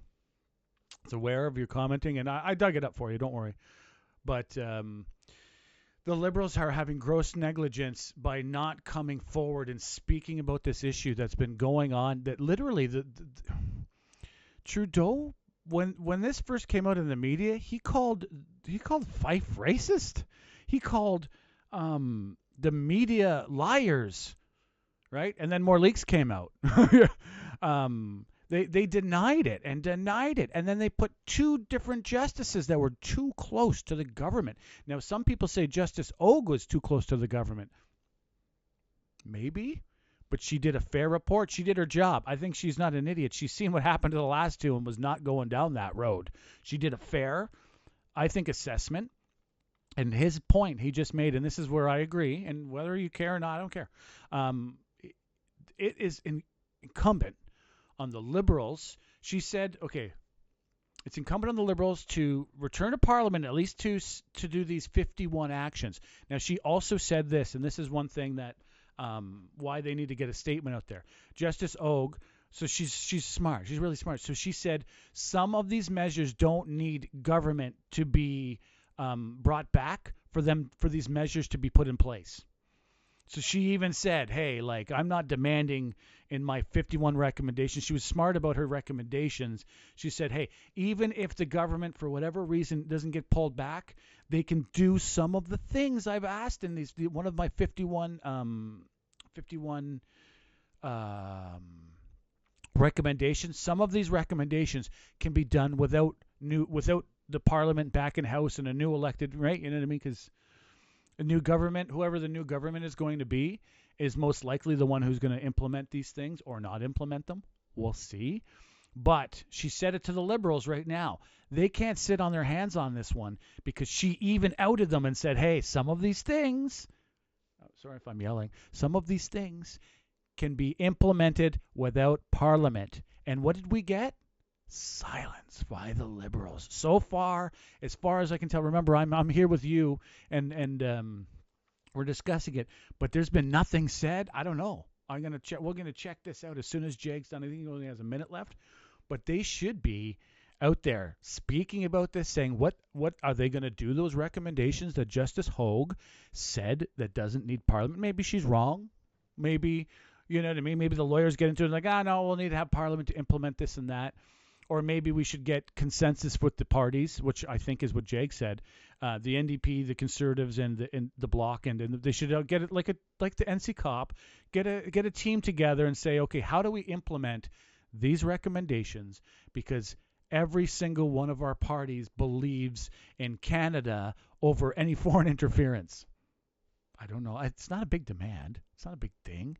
And if the person who wrote it even said she specifically wrote some things to be able to be implemented before Parliament returns, right? Which is it's on hold for whatever reasons. It has nothing to do with this.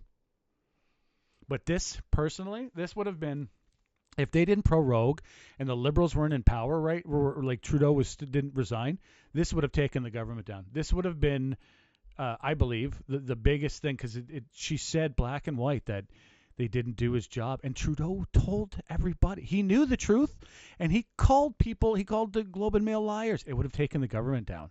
I think so. The Globe and Mail would have been, I bet you right now is the time to buy a Globe and Mail paper because they're going to feel vindicated. You know, like, see, we're not liars. We did get the truth, and we gave it to you. The politicians were liars, and they're hiding the 11 from you.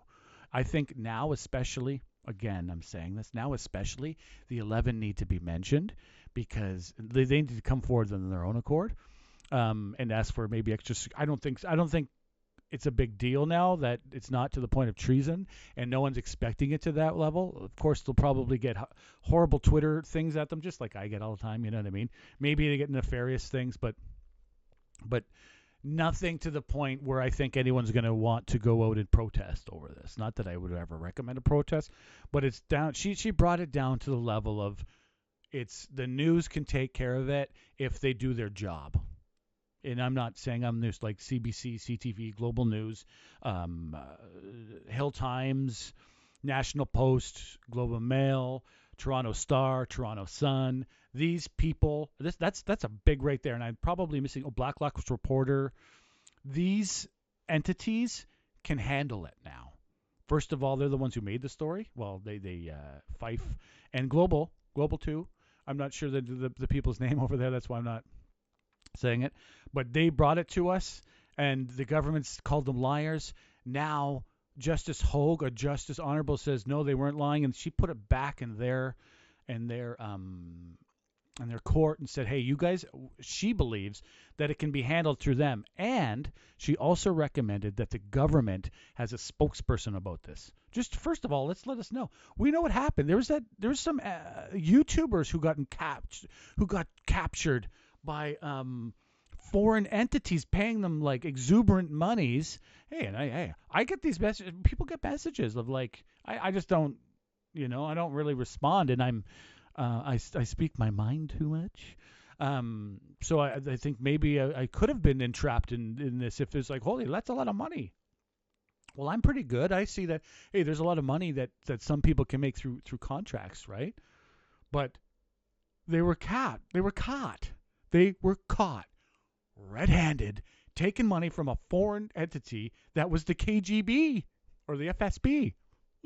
Now, they didn't do anything criminal. They were already speaking these comments, but do you think that they weren't doing things behind the scenes? Absolutely. Do you think that they probably preemptively knew this was happening and would destroy the people that are actually going to tell you the truth? Absolutely. But hey, keep it up. Keep it up, folks. The tide has turned. The tide was going out from our country, and it's coming back. And all boats are going to rise. If you're Canadian, if you love our country and love America, those days of like calling our country crap and taking money and being able to have these entities and them to send in money and send in people that hate our country or whatever, want to destroy it or want to dismantle whatever, those people not getting an answer back are over. It's over. We have Trump in, and Trump has signaled that it's over. So I just my opinion, and it's only you and me here. And did you have a nice comment here? No worries. No, you don't get shadowed. No, it's not the online harms bill. It didn't pass. It's actually it was dead on. It's gone. It's not. It's your comments. What it is the algorithm. It gets concerned about too much aggressive comments, and it flags them. And what happens is if you do it, I know I did this. I'm telling you, because I think you can do better. I'm not trying to defend YouTube or whatever, but what I was flagged with it on my own channel. On my own channel, I was doing. Sometimes you say something, it can be misconstrued, right? Not everyone and I understand this, especially if you're not a learned writer, right? And I'm not.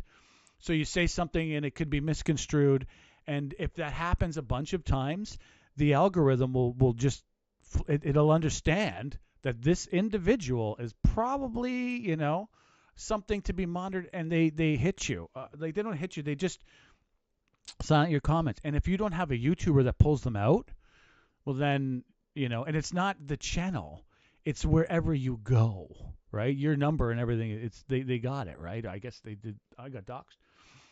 But that is where it is. So what happens is when I tell you that, basically read your comment that I had to dig up, and next time you write it, do it nicer. That's what I'm saying. There was an individual, he's not here anymore, but used to do very abhorrent comments, and I liked them. I thought they were funny, But I told him, hey, you're flagged. And his comments became very intelligent and much, they became better. And that's why I'm saying to you, I'm hoping that you're getting it, and it's not everyone, the world isn't against you. It's, remember that this is a PG, right? Anyone, this is an adult only show, but that doesn't mean that anyone, you don't have to have, you have to show your ID to be on this. So remember, there's eyes, there's other eyes here, right? And that's something that I need to be aware of as much as you, right? Because you're part of the show, whether you like it or not. Unless I eliminate you from this channel, which I have no intention of doing, like me or not, and apparently you don't. So I hope you've heard me, and that it's not just me; it's the algo. And this is the fun. Go to another. You can go to Rumble and you can say whatever the hell you want. This is the best place. YouTube is the best place to get the information and everything like that. The media, in my opinion, is the best. You can go to other sites, but what that means is because it's the best and the biggest, that means it has such a wide variety of viewers. So, have to be cognizant of that. There are other viewers. Like I said, even though I have an adult-only content on here, it doesn't mean that, So there you go. I hope you hear me, and I hope it's not like, whatever. It doesn't matter. About this, they should do it. And so far, I've not seen any initiative that indicates to me that they're serious about adopting anything that Justice Hogue has recommended. While I think it is very important that we do so. And again, to be clear, would you be prepared to do it with a new Liberal leader, since there will be a new one, March 9th, and moving forward with that leader on legislation to protect against foreign interference before the next election? Really, the question still comes back to whether the Liberals have any initiative to do this. Like, if they want to do this, the recommendations are out today. There's nothing stopping them from saying, okay, we need to bring back Parliament and do something. So really, the question goes back to the Liberals. What do you want to do? Do you want to implement these changes? Are you going to implement these changes? The question really comes back to the Liberals. We do not know where they stand. We do not know if they're interested in moving forward or not. They need to answer those questions. We have time for one last question, and that will be Mark Ramsey with the Toronto Star. Please go ahead. Mr. Singh, thank you for taking our questions. Previously, you said you would vote no confidence at the earliest opportunity, but you've been saying you want a relief package for workers, and you seem to be open to working with the government and opposition leaders to do that. If opposition leaders insist on voting no confidence at the earliest opportunity, would you still support the government in passing this relief package you're calling for? Let us be very clear.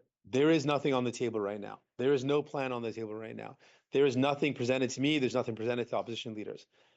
In the pandemic, what happened was the government called opposition leaders together and said that these are some of the plans we want to do. In that period of time, we also pushed the government to get more done. Nothing of that sort has happened now. Nothing of that sort is on the table. I've not been reached in any way. I've maintained my position that I'll be voting against the government at the earliest opportunity. If the Liberals are serious, though, about something, a plan that should be put in place to support workers, call the opposition leaders together if they're serious about it. Discuss that plan with us the way we did during the pandemic. I've not seen any of that initiative. They've not shown any sort of commitment that we saw during the pandemic. None of that has been shown now. So there is nothing on the table right now. As it stands, my position remains, we will be voting against the government at the earliest convenience. If the Liberals are serious about providing support to workers, and I think they should, then bring the opposition leaders together, present a plan. They've not done that.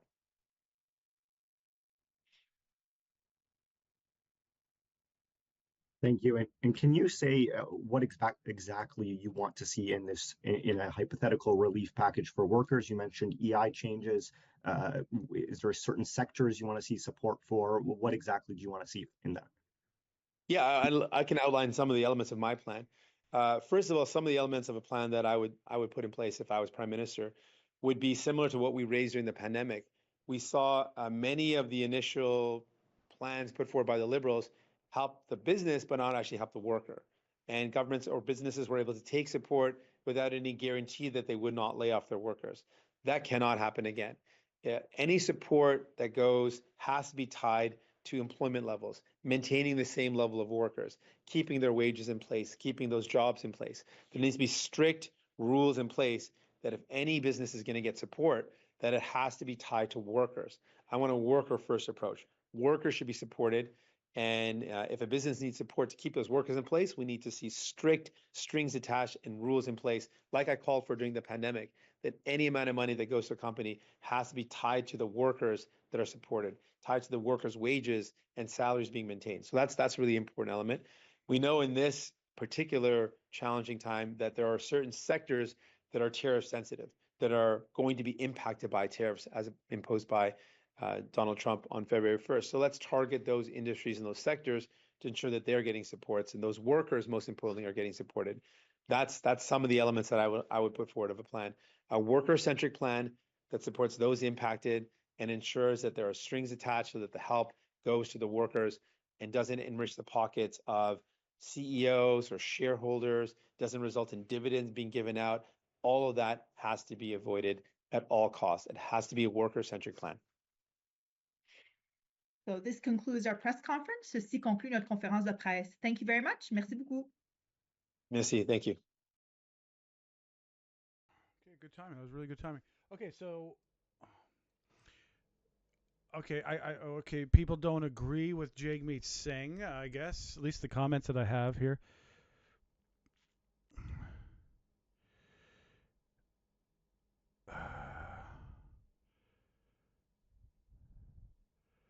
I don't know about Bud. Okay, so one thing that, listen, people, Trump's in, and the old idea of like foreign investment and we shouldn't be building things, that was what the Democrats and the liberals and the international elites believed. They believed that we should, all minimal labor jobs should be exported out of our country, and that type of person should be homeless. That's the in essence. Of course, they know it would never happen, but they believe that that type of individual, the person that works with their hands and stuff like that, who's ambidextrous and all this stuff, they are not as valuable as the person who sits behind a desk and does whatever, you know what I mean, does accounting or whatever. This is like as a whole, okay? Of course, it's not 100%, but like in essence, they were like that.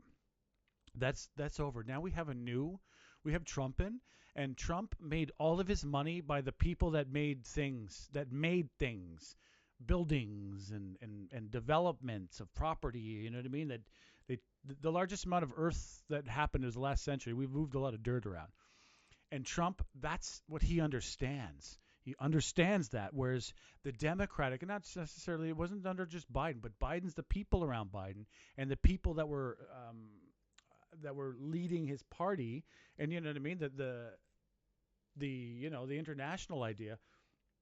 They were saying that, hey, it's the best thing for our country, and the bankers, right, and like bankers and making money through investments in the stock market is the only place. Now, we all know what happened in the stock market. If 1929 is all I should be able to say about that, but if you're too young to understand that okay, the stock market crash was what was happening was there was people, regular blue-collar people, and there was a boom. They were building everywhere. Remember that they had to build roads and all this stuff. And what was happening is blue-collar people, not just the aristocrat people who just sit on their assets and make money, right? And they're very good people, but, you know, it was the blue-collar people were investing all of their money into companies because it was guaranteed to make money. Guaranteed. It was like all the way, they called it the roaring 20s for a reason. So all these people were investing because they knew, hey, in the last 20 years, we know another prayer time. I did it. Hey, Google, turn off alarm, please. I just did it. So what they said was basically that everyone knew you invested. So blue collar people weren't buying assets. They weren't buying anything. They put it in the stock market. And this is the first time stock market moved. And the stock market is a gamble. It's not a place you should put all of your money. And everyone knows this now, most people, because 1929. We forget. It's like, that's a long time ago, right? You know, it's 100 years ago. But this happened, all these people, and then it wasn't just they were putting all of their income into it, their hourly income. Of course, the investors were already full in. Then the people that were selling, they were like, hey, let's sell to average people. They're hourly rate people that work for companies. instead of buying land and developing it, the new house or building a product, people were just like, hey, I'll become rich by buying an asset. And so they bought all these assets. And then it tanked. And also, this is where it was really bad. This is what tipped it over to real problem. People, wealthy and the average person, were borrowing money because banks, and there was a different banking industry then. There was a lot of smaller banks that were everywhere. It's not the same as now. But what they were doing is borrowing money from the banks. So borrowing money so they can invest in markets because the banks knew, hey, where everyone's making money for 10 years. Everyone was like tripling their money. So what happened was when it crashed, they owed all that money, but the asset they bought is worth nothing. That's when people were like, oh my gosh, and it was the worst thing we've ever had. Ever. Economically, it was the worst crash, disaster, economic war, everything else, nothing compared to what money did to our country, or lack of it, when it got pulled away, when they pulled the carpet on them. So you see Wizard of Oz and stuff like that, these shows. There's a lot in that time. I recommend you read the book. So that's what happened, okay? We had 100 years go by, and there was a whole economic class of people coming out of the Kinsington College and stuff like that saying this is the same thing. Hey, it's back. Those days are long gone.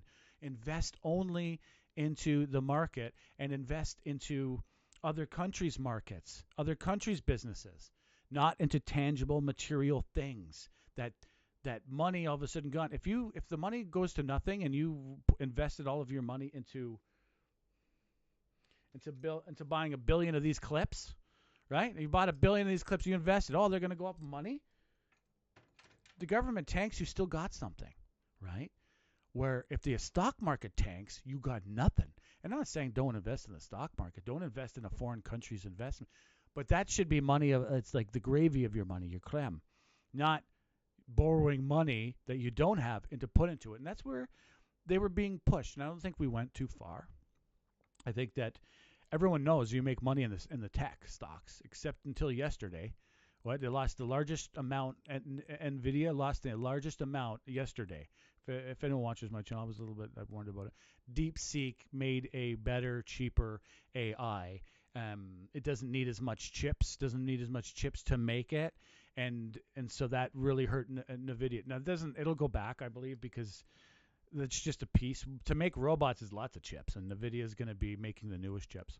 So whatever. But that's a shock. And if that isn't extra money, your gravy money, well, if that was like you put all of your money and borrowed off of your house to put into that, well, you're in trouble. That's what they've been pushing. That's what we've had since Obama days. Now, Obama didn't. It was the people around him. Trump is about assets, about one thing. So how do we know Carney's got his finger? He knows what's really going on next. So why did he put build, build, build? Because he knows that's what's coming. And that's how we're going to get out of this little bit of trouble we're in. Investing in other nations' building and other nations' companies. And all that stuff is going to start drying up like pretty fast. And we have to build here. We have to invest here, because if everything the world goes to the way it has been going, well, then we're all okay. Because you still got that property asset. You still got that company in our country. And so this is what's about to happen. All boats are about to be lifted in Canada now. What was happening was there's only a certain class where, and it's about building. And that's where I think I'm about that. Who's in trouble now? No one's in trouble. We're all in good trouble. This is a very good time. This is the best time in all of our nation. If you've borrowed off of money, then you're not. No one's in trouble. This is the best time of our nation. You should actually be cheering and be happy that we finally have a government in the States, and they're sending the signals, and then you deny their signals. We're seeing what's happening. If you don't invest in our North American, in your country, and your working class people of building and making the infrastructure for the things we need tomorrow, you're probably going to have and your defense and security, you're probably going to have problems with the states, and you're not going to do well. So I think it's all going to be happening. We're in a good place.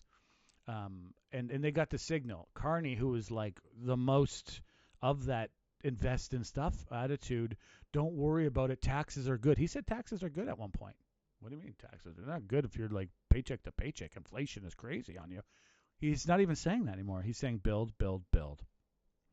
Now that is from one end, and we got the most green individual saying that we're not taxing people isn't a good idea. Guilbeault. So that's where we're at. I think, like, honestly, folks, we are in a happy place with our nation. It's a happy time that we're most likely we're going to see large infrastructure projects. Maybe these 100 or 200 billion dollars in pipelines that since Trudeau got in that were canceled through environmental reasons. The environmental process was so long, or companies pulled out.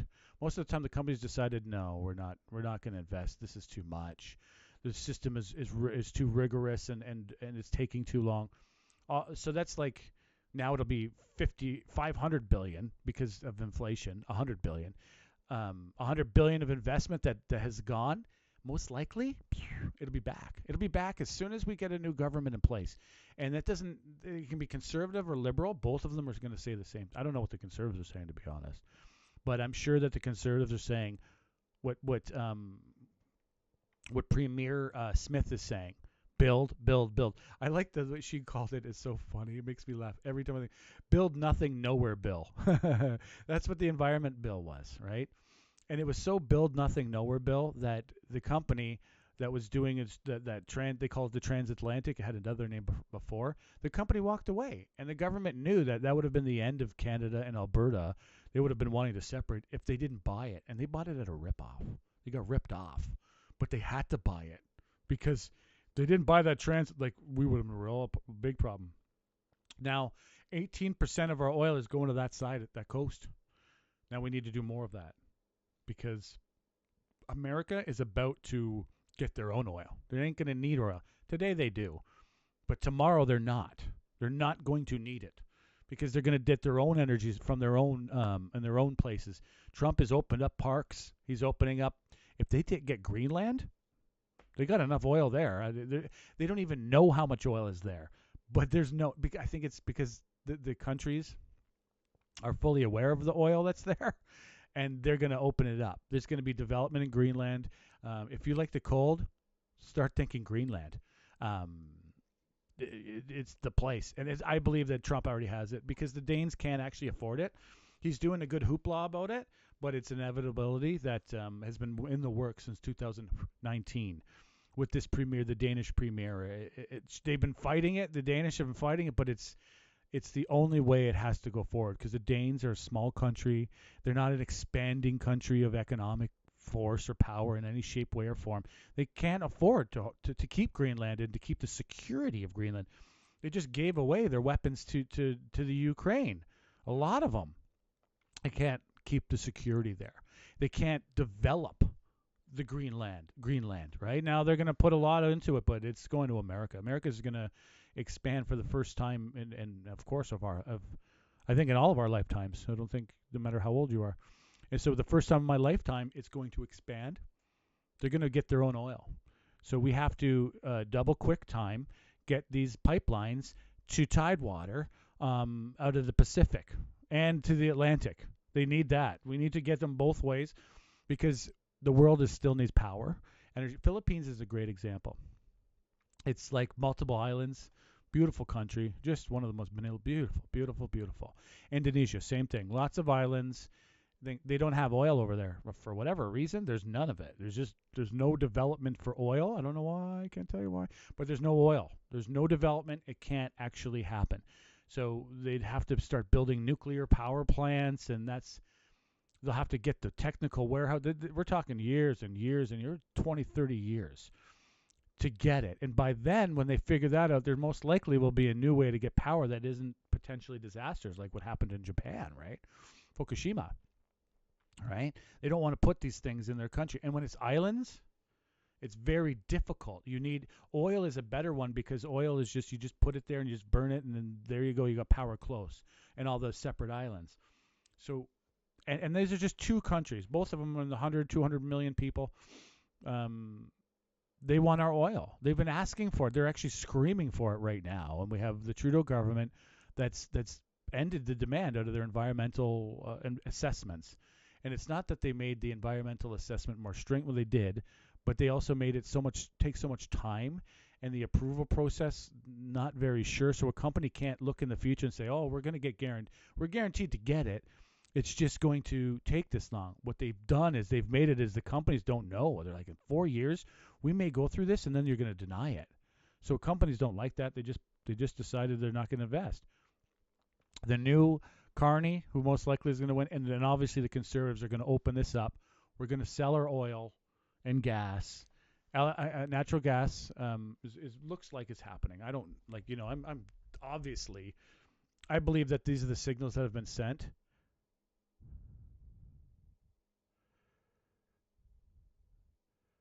The pro-war government. Listen, I know it's a conservative talking point. It doesn't work with me. I don't think it flies.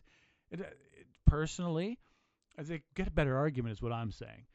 Not that it's wrong. It's an argument, but they haven't done anything. They September to December, right? They got back, and the Conservatives, rightfully or wrongly, decided every day to demand that the government do this, and they blocked up government. They didn't have not one bill, or maybe one bill. One bill got through, very small bill got through the whole time in Parliament. And what, do the Conservatives plan on not doing that anymore? No, they're going to continue filibuster and block up government because the most unpopular government, they don't want them to pass any bills. So they basically would have done that. Maybe they'll let one through, but that won't help the Conservative base when they're letting things pass that the Liberals decide. That won't help. That won't help the Conservatives any. They're doing the push-pull thing, right? We won't let anything pass if Parliament comes back, but we're going to demand it comes back, right? It's hurting the Conservatives that they're not in Parliament right now. That's a really big factor for them. The Conservative plan is we're going to not talk to the media, to the big media. We're going to call them enemies.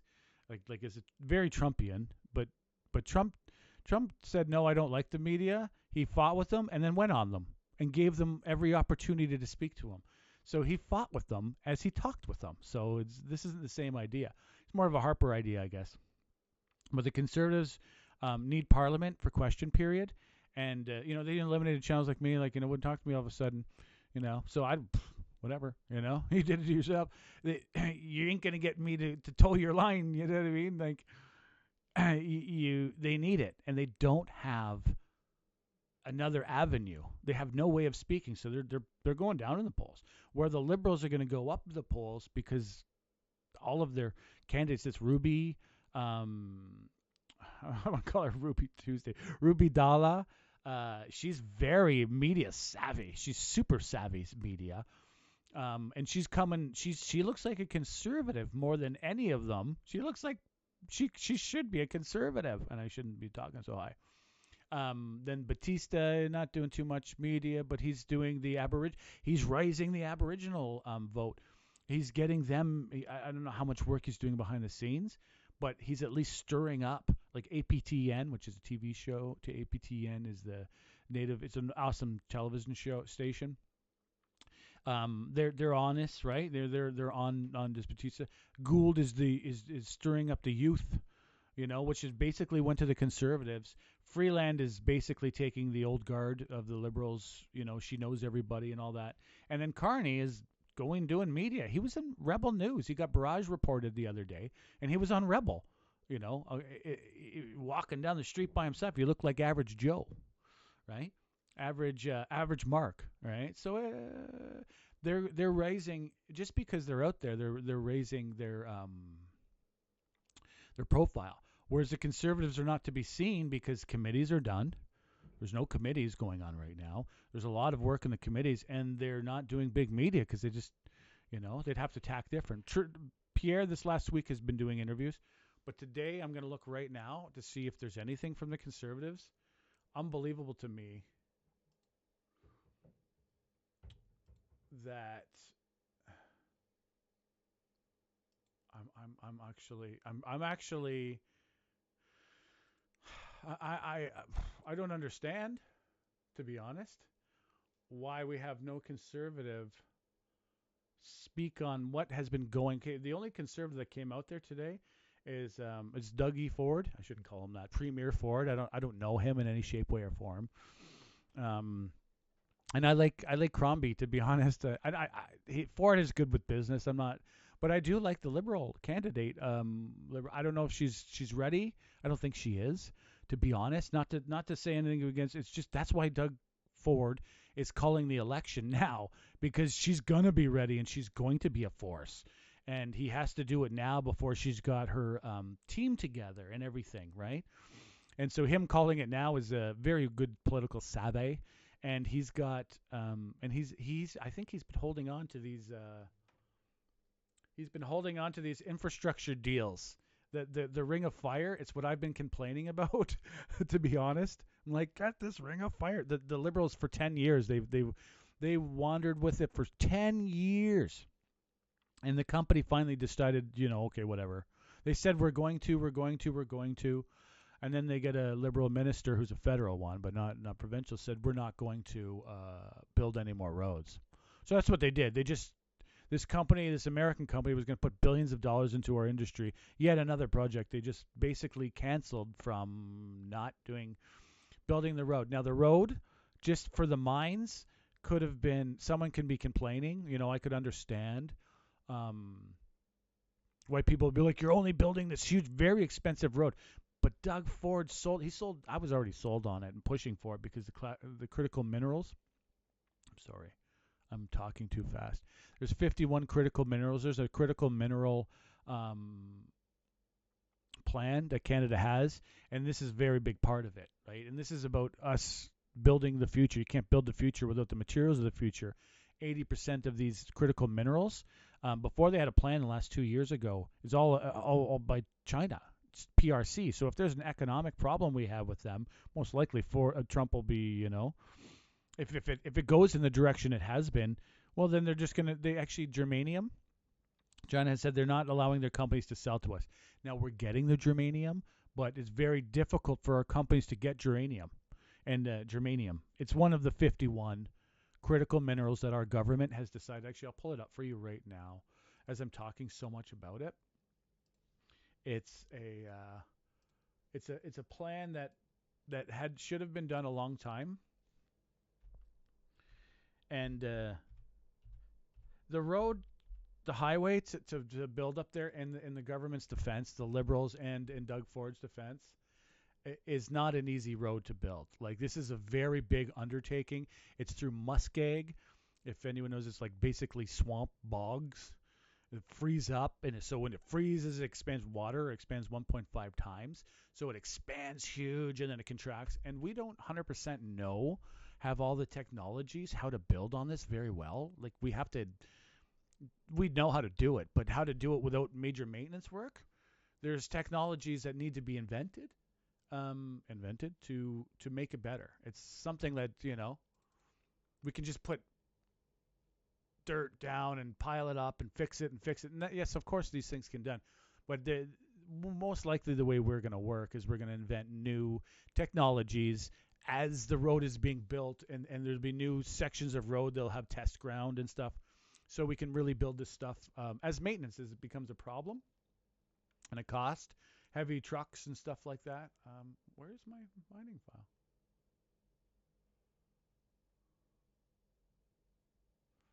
Put under NATO.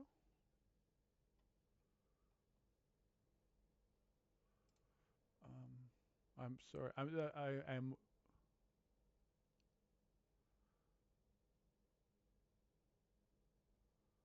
health. Yeah, so it's definitely. Okay, I guess I'm gonna have to put it up at another time. Oh no, here we go.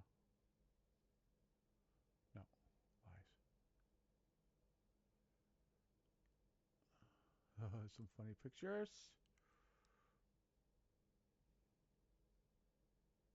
Oh, here we go. Thank you. Oh, here we go. Critical minerals leaf. All right, so excuse if you can't read it because I'll have to move this around. So it's a beautiful leaf, and all of these is the 51, 52 immigrants. So there's manganese. These are all identified by by smarter university-educated folks of identified materials that we'll need to build the future. And they're calling them the critical mineral. And there's a whole plan on it behind the scenes of how we get this done. And they've basically spoken with a lot of companies and stuff. So it's common things like, look, we have copper, see gallium, germanium, graphite, helium, indium, lithium, magnesium, manganese, molybdenum,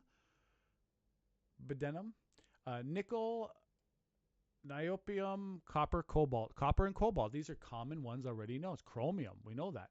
Celsium, bismuth, antimony. Antimony? Really? Well, that's very common material, antimony, and aluminum. These things are we know about this, but going to the things that Elon Musk is doing and robots and all these wonderful weird things need large inputs of this, and these are identified as already not being able to they're not all of a sudden, they're not all mined by us, but we have all of these are all things that Canada can lead in. Zinc, vanadium, uranium. Saskatchewan has like, don't quote me on this, but I think it has like 25% of the world's uranium in Saskatchewan. Like, unreal. And that's, remember, we haven't explored everywhere.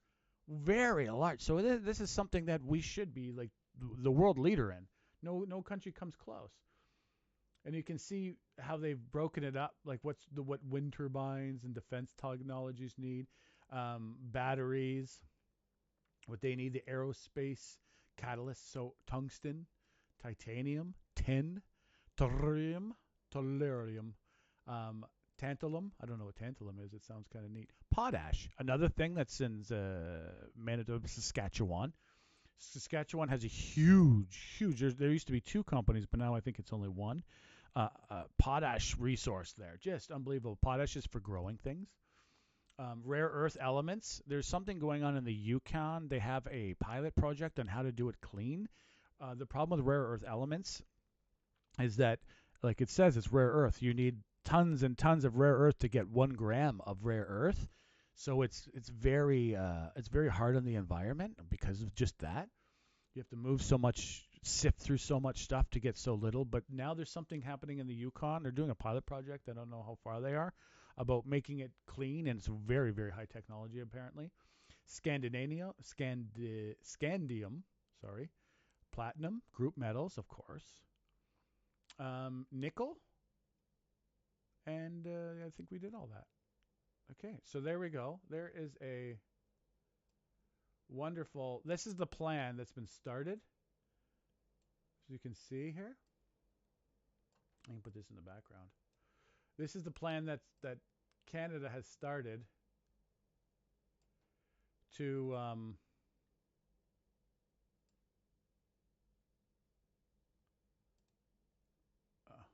shrink. They have started to work on. Okay, it's very essential, and if you think about it, look at all of this. These are all, each individual of these things are going to be multiple mines, multiple processes, like aluminum, the smelting, and all this. This alone will keep Canada working. Like, we will need workers big time, but we'll need trained workers big time. Skilled trades are just from this. Never mind the building of what they do. So this is like build, right? It's a major thing coming forward. And what we need to be, I think, instead of like we've had previous people are saying, hey, this is no good, our country's no good. No, it's time to tote Canadian stuff. So he's got a deal. I'm not going to put it up right now, but we got the block. I hope we have some translations. I don't know. Sometimes they don't translate for them. And that'll be, you know. And I think CFAC, this is great. They're great. 80 years ago. We're here because we have a responsibility. What? A responsibility not just to... What the heck? Why? I didn't want...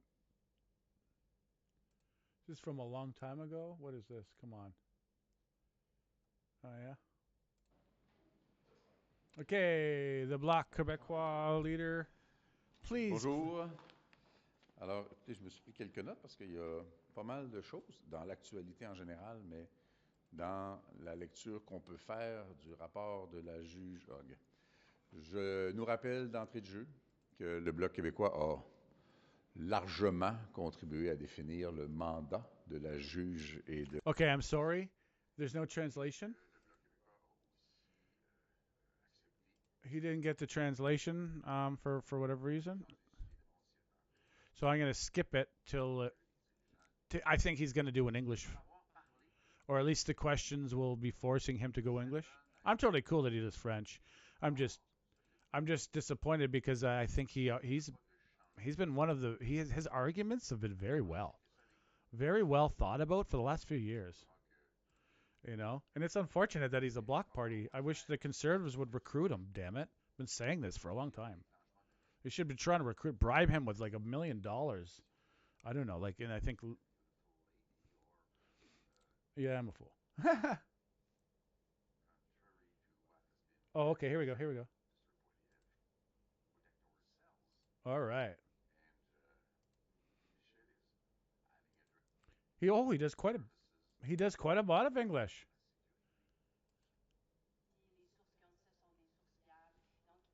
Okay.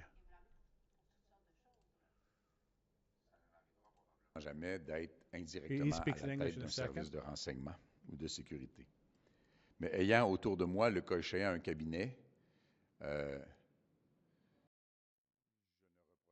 But as I said, we're waiting on the Conservatives to do their point forward.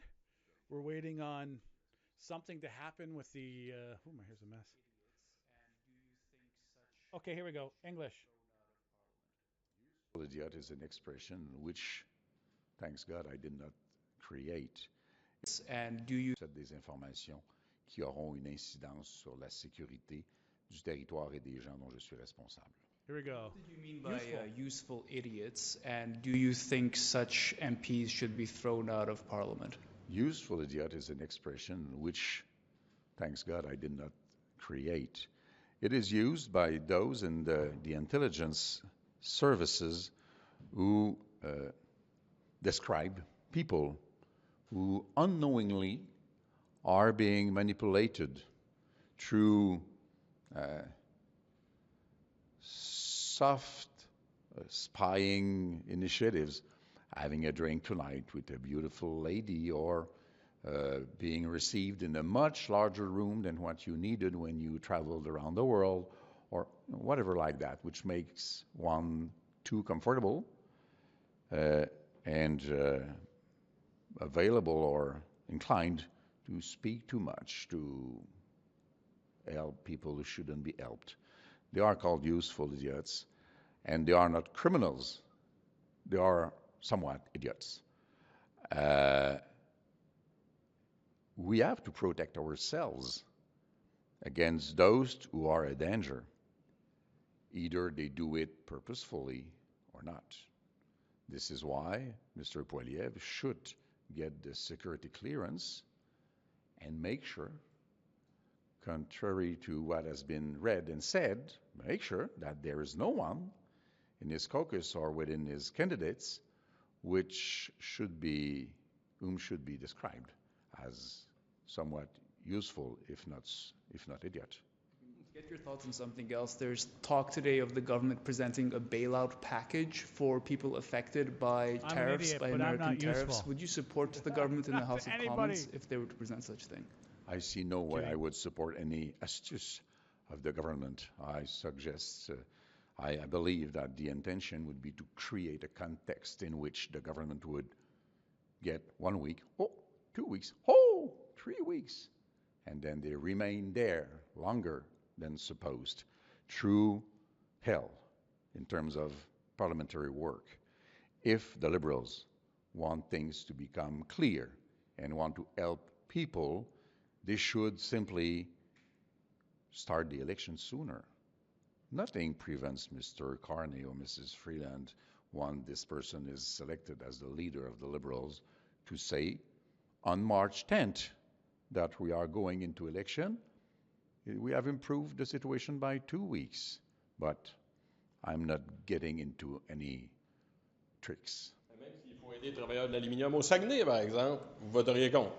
Avant que les mesures qui pourraient être imposées par le président, parce qu'on se rappelle qu'il y a quelques jours, on parlait de 25% transversal partout et on a des convulsions. Moi, j'avais dit, il n'y aura pas de mesures transversales à 25% lors de l'intronisation du président. Puis il n'y en aura pas le 1er février non plus. Il va y avoir des mesures sélectives dans des secteurs précis auxquels on pourra répondre. La question que j'ai, par contre, c'est dans quelle mesure peut-on développer ou mettre en place des mesures de soutien par l'accès à des liquidités, ce qui n'est pas une dépense à proprement parler, aux entreprises. Comment peut-on faire en sorte que, sans passer par un processus législatif qui ne peut pas être autre chose que chaotique, offrir l'aide nécessaire, mettre en place des mesures en réponse à ce que pourraient être les tarifs américains. Avant d'arriver avec de la part de quelqu'un qui a la prétention de devenir premier ministre, de ne pas même assurer l'intégrité en termes de sécurité de sa propre équipe de candidats et de son propre caucus. Pourquoi il refuse? Mettons, je ne suis pas obligé d'être de si bonne foi que ça, puisqu'il ne veut pas le faire. Il y a peut-être du monde à qui il n'a pas envie de dire de s'en aller. Merci. Okay, that's the end of that. I'm gonna have to let's see what we got on. Oops. Let's see on Twitter.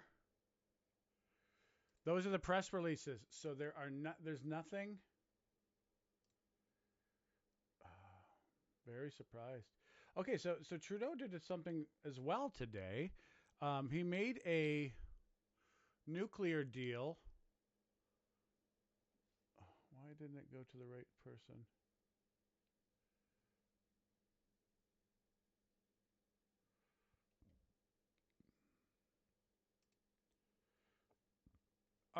Trudeau meets with Polish Prime Minister Donald Tusk, who I think, wasn't very happy with me, to sign an agreement on nuclear energy cooperation. The leaders hold a joint news conference following the meeting. Prime Minister Trudeau faces questions on the Parliament recent call for NATO to basically, send whatever back to Poland, and it's all over for some people, me included, nuclear. So I honestly, whatever, Trudeau is, great. And basically, so he signed a nuclear deal with Poland to give them nuclear power, or I'm not sure what the deal is.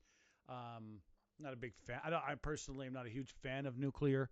It's Fukushima. What happened in, I know that they don't have issues like that, earthquake issues in Poland, but, we're going to send someone, this is what they're doing. This is so Project 2025. We don't have anything in particular in the news trending about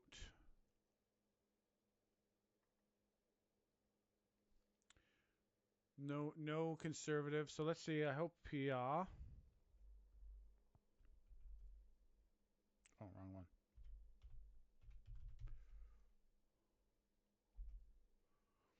I hope Pierre has a nice comment. 20 minutes ago.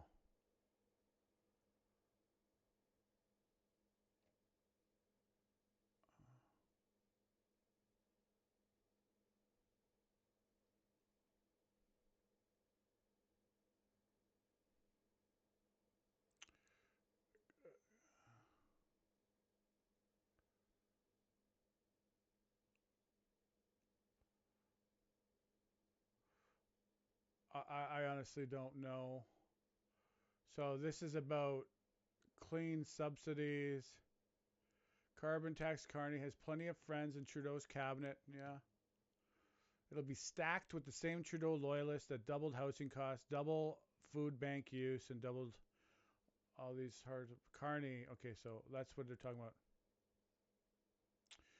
They'll axe the text. Trudeau's going to axe, make another thing as well. They're just basically saying we're going to nuclear deal with Poland. I don't know. I'm not Polish or anything, not to my knowledge.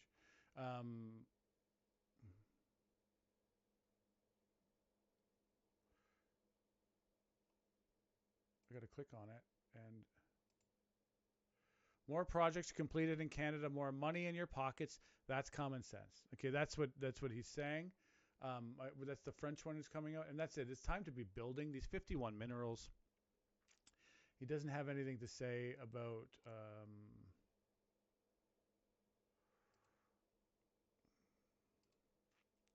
Liberals are giving Donald Trump a huge gift when they impose costly regulations on our business.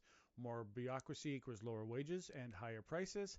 Let's free our businesses to provide more opportunities for our workers and entrepreneurs.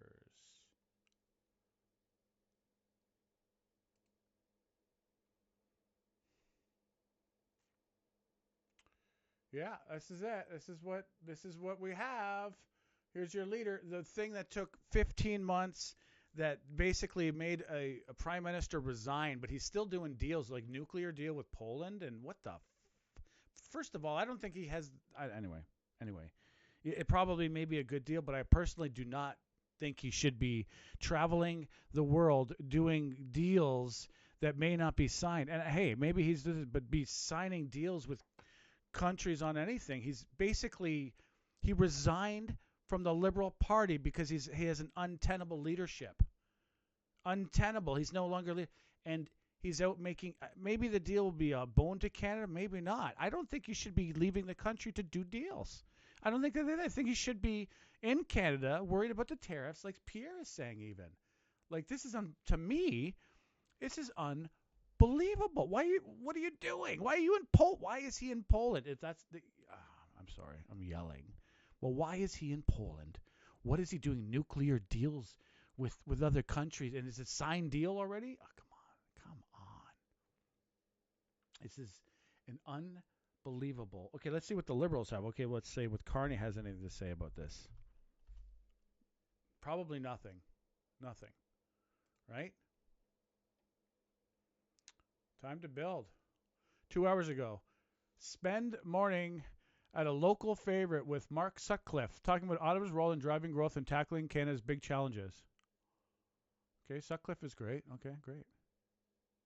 Sutcliffe. Tobin endorsed them.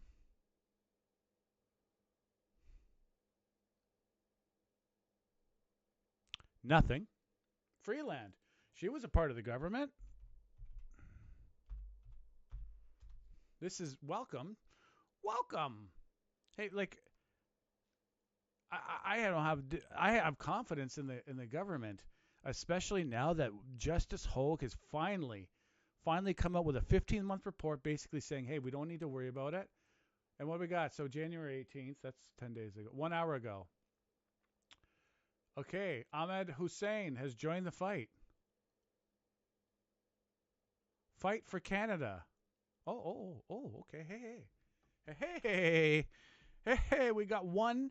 Okay, so Pierre, nothing. Trudeau, nothing. He's doing nuclear deals in Europe. God knows what Canadians are going to be not feeling good about this, right?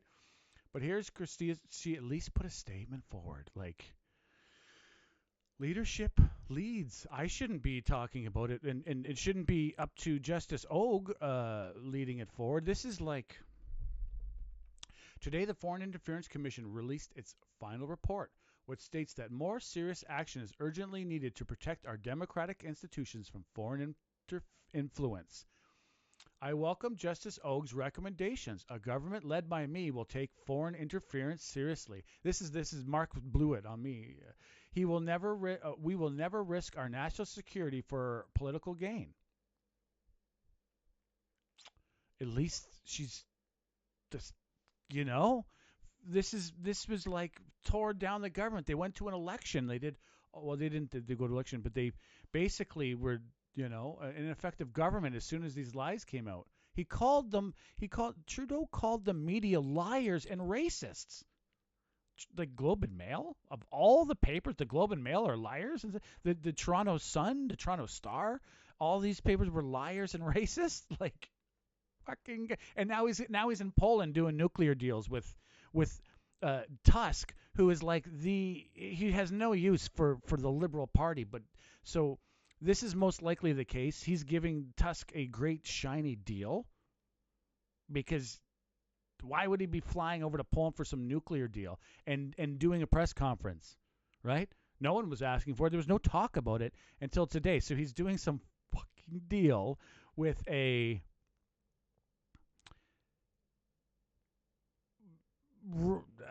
political party that isn't close tied to them. After he resigned, and he's doing.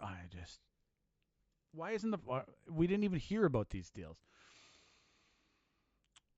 If I become prime minister, this is like Freeland's the only one who's saying anything about it. This is the disgusting part. If she becomes prime minister, she will declassify all intelligence and evidence of foreign interference in federal elections over the past 2 decades, while ensuring that sources and methods and any information that would be harmful to our allies is protected. 2. Require all party leaders in Parliament to obtain top-secret security clearance and attend regular intelligence briefings to ensure that combating foreign interference is a united effort for all of Canada. Every political party and leader, this is not controversial stuff. This is just fighting for your country. We got a prime minister who's doing nuclear deals in Poland, probably giving them money, giving them our technology, the can-do reactor, God knows what, because he got a meeting in a press conference. So he's probably giving, you know what I mean, more likely they're getting the benefit and we're just not getting anything. He's getting a press conference. I apologize, I'm a little upset about this. Canada can learn from the best practices from allied democracies, such as the United States mandatory national security and intelligence briefings for senior politicians of all parties. Yeah, they just give mandatory national security intelligence briefings. Like, that's not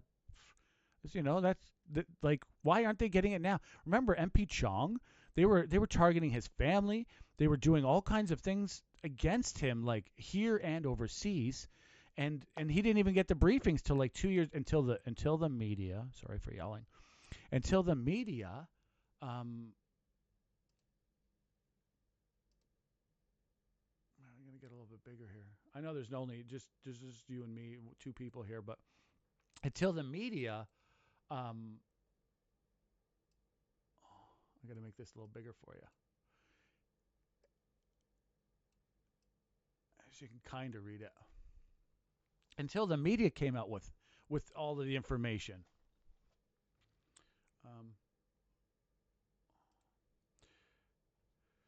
Canada can learn from the United States briefing. Okay, 3, require our national security and intelligence services, including the Canadian Security Intelligence Service, CSIS, to report all concerns of foreign interference within a party or caucus, directly or to the party leader. Shouldn't have to have secret clearance and this and that. Just because he was elected, it should be enough. And I thought they should all get secret clearance anyway. If national security agencies suspect a parliamentarian has knowingly or unknowingly engaged in activities of concern, which we know our prime minister most likely has. Never will that be spoken of. But he resigned, and he resigned for a reason. It wasn't because he was unpopular, because I think he had a meeting with Trump, and God knows what the hell information he had on it. I don't know. But right now he's in Poland doing nuclear deals. There's something. And it ain't my breath. It's like, it smells like roses. Coffee roses. Okay. If national security agencies, I'm repeating, suspect a parliamentarian has knowingly or unknowingly engaged in activities of concern, they must investigate and, if validated, notify the party leader. If no action is taken within 1 week by the party leader, the findings must be shared with all party leaders. Oh my, that's brilliant. That's it. Right there. okay, the foreign entities, and then I like this. She's smart. Damn it. Why is she smart? I want to not like her, but she did this outstanding thing because you can't rely on necessarily the media nowadays because the media they have problems with money, right? They can't afford it, all right? You can't 100% rely on them. It's a pillar and it's broken, right? It's not all the way there. It's still standing, but it's not doing so well. It's on shaky ground. We've seen it in the States. They get bought out by billionaires, and then it's basically their talking point, right? We don't have that in Canada. I don't believe so. The Toronto Star would be the closest one, but that guy is Benzies. I actually like his points and stuff like that. I really enjoy it. He's not changed the paper from what it was, and he hasn't taken it to his own personal agenda. I don't even know what his other business is. So that's the closest we have, but it's actually an excellent paper. I actually like it more since he's taken it over. And he's a pundit too. And anyway, I digress. Apologize. I'm like, I will, as time goes on here, I know this is like only my 10th time doing long, straight-in interviews. I have to be more organized, and instead of just winging it and getting too much coffee in me, like, So I understand. I am silly. But our national papers and our pillar is a problem right now because money is a problem with media, and it's now no one thinks otherwise. And then we have these rising media like me that they just got captured. A couple of them got captured, right, by foreign entities, right? Are they a bad people? Absolutely not. I mean, they say decent talking points, but it's happening. So we need to rely, I believe, really on. It's best to rely. This is why I agree with this point, and I just read it.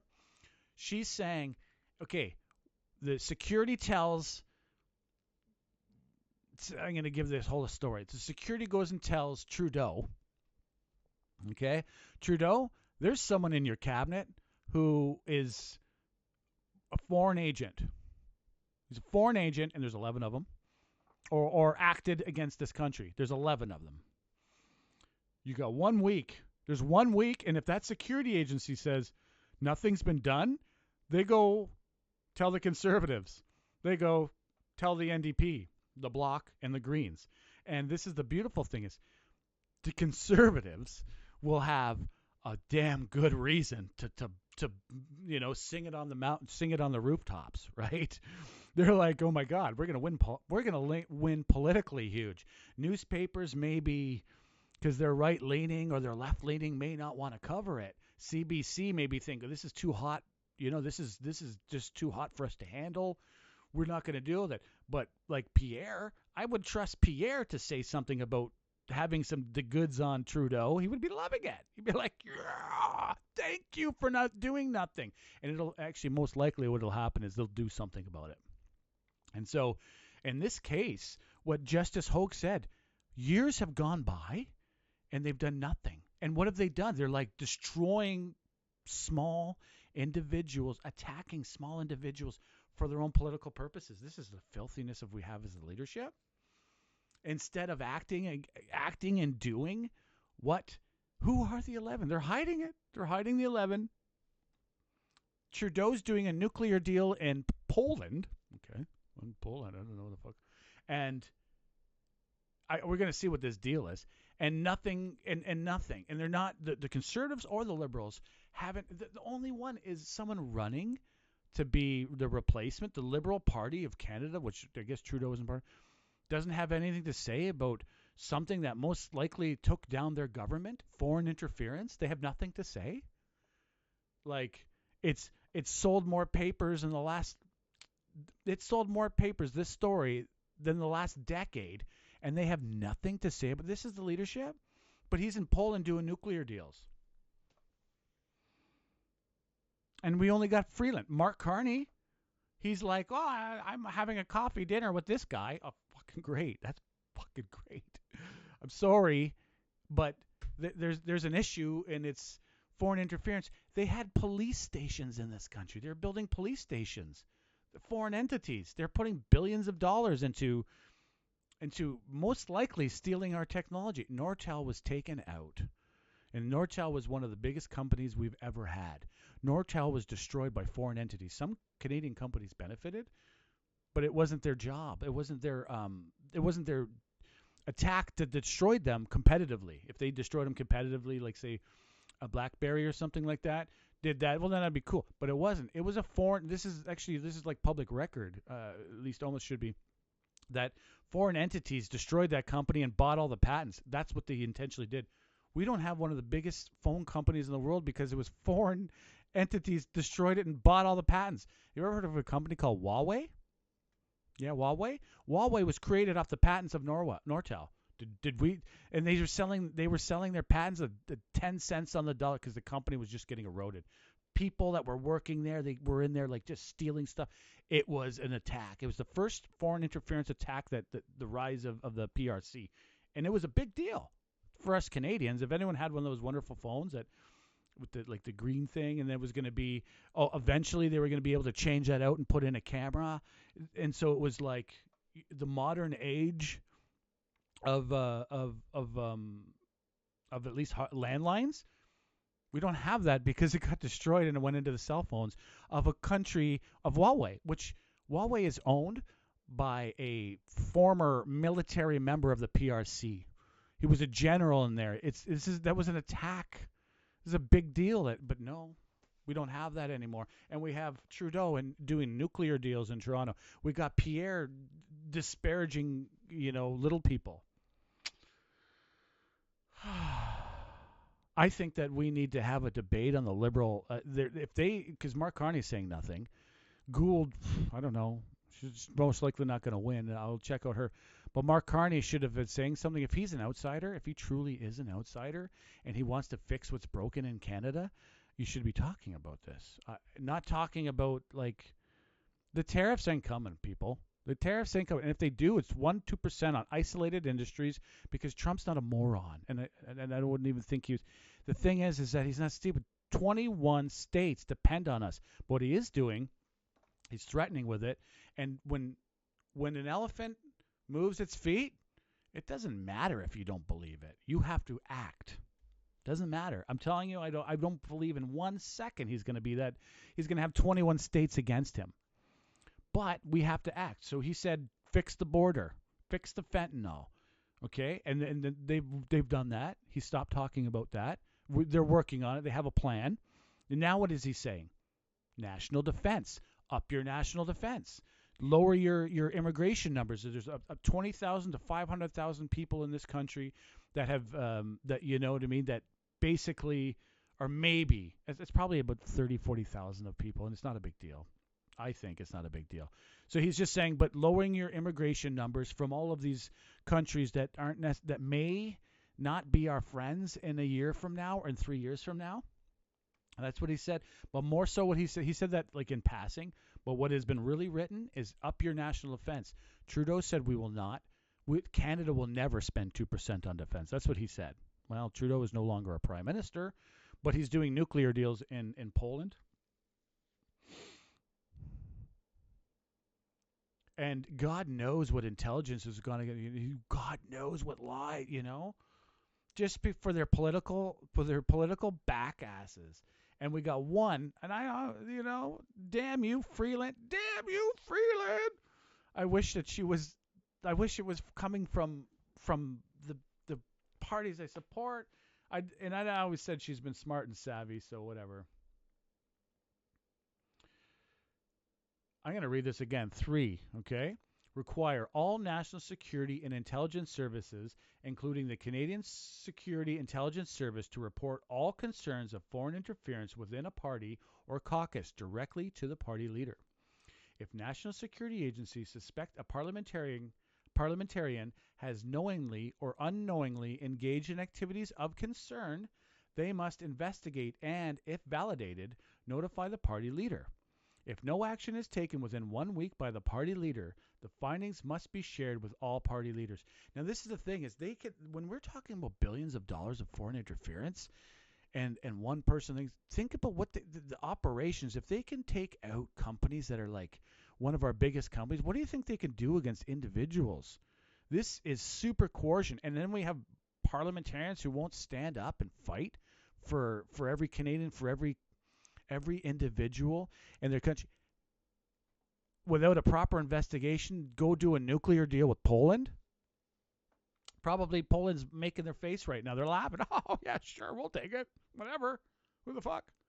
I call upon all Canadian, I call upon all candidates in this leadership race and all party leaders in Parliament to agree with my bold plan to preserve and protect Canada's democratic institutions. She released that 4 hours ago.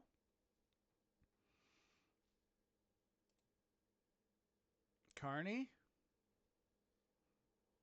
Nothing. He did that thing 2 hours ago. Spent the morning with a local. Where was this? Scone. The Scone Witch.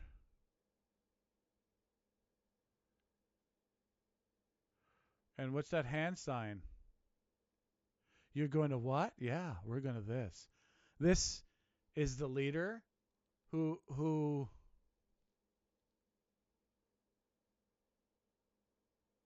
an endorsement by I'm sorry, I don't know who Brian Tobin is. I'm sorry. Some guy endorsed. That's the big announcement today.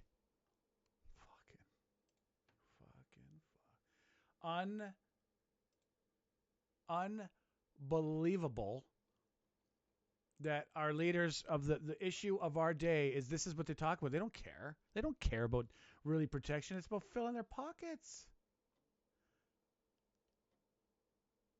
And pending Trump things. Trump said, listen, it's not gonna, we're going to find out in a few days anyway.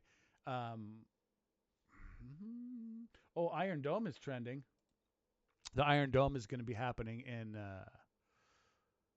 breaking. White House just announced President Trump is set to sign an executive order launching the creation of America's own Iron Dome and missile defense system. That is going to be huge.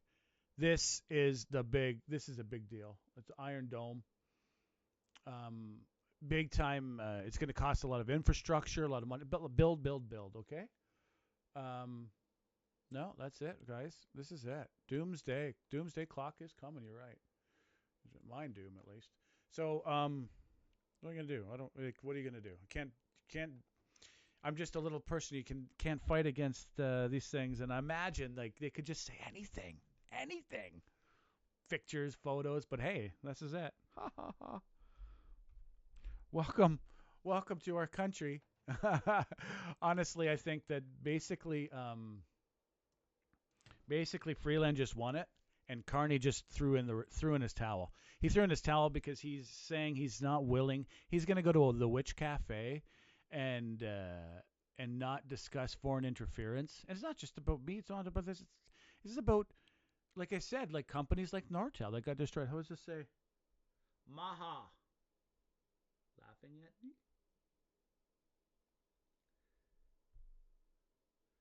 Yeah, well, I imagine that one individual had foreign interference ties, right? So think of all the money that goes against your own citizens. This is it. And now we got Trudeau. Okay, so Karina Gould. She's the last. Oh, maybe the other one has it. Ruby.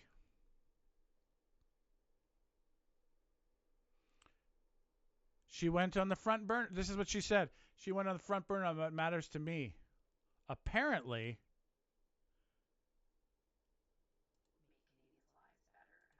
so she's here to make Canadians' lives better, families of children. Okay. Apparently,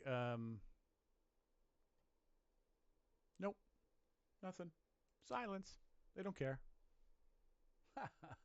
I would feel hollow if I cared. This is what we've got for our politicians. That basically the biggest issue of foreign interference. Police stations, and it's not just one country. There's probably about at least a half dozen that are basically have a superpower into our country. And her 15-month she's not CSIS, 15 months. What about the companies that are being torn down? What about all these other things? And they're not even going to discuss it. It's about that will end up anyway. No one cares, right? There's three of us here. No one cares. Oh yeah, Ruby is her name. Ruby Dalla. No. Oh. Okay, that's not today. Tariffs are coming. They're not coming. No. 3 hours ago.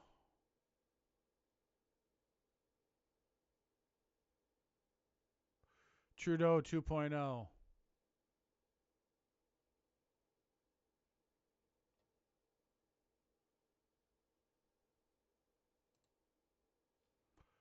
So basically, foreign interference, it doesn't matter. And it's not just about individual small companies. This is about huge amounts of money that can just, basically they've said we're not going to worry about. I'm going to see what Trump, okay, so I can put it on. What is this deal about?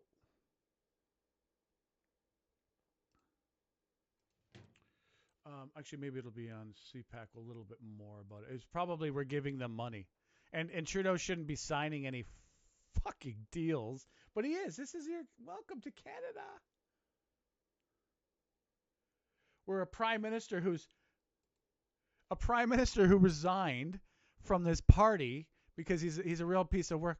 He decides he's going on Warsaw. Okay, in Warsaw. So Justin Trudeau's flying international with his Polish counterpart Donald Tusk signed agreement on nuclear energy cooperation.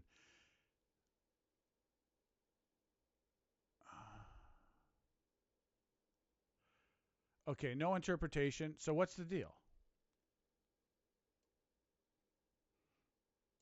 Right? They just say they got a deal. I'm not going to go into their thing there.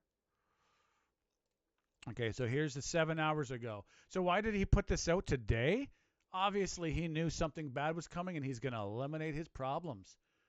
Their mutual commitment to transatlantic and energy commitment to common pursuit of a more sustainable planet. Nuclear is not sustainable. Together we stand united and determined to create a safer and more prosperous world today for generations to come. Today, the Prime Minister, Justin Trudeau, concluded his trip to Warsaw. Why is he resigned and he's going across the world? Okay, so alongside the Prime Minister, once in force, so this is what they're doing. They're going to fuck me over. Will deepen its ties between Canada and Polish energy sectors, enabling Canadian companies to apply their nuclear expertise to support Poland's energy transition. He's giving them. Of course they're going to take it. He's giving them our money, our technology to give to Poland. Giving, where's the deal?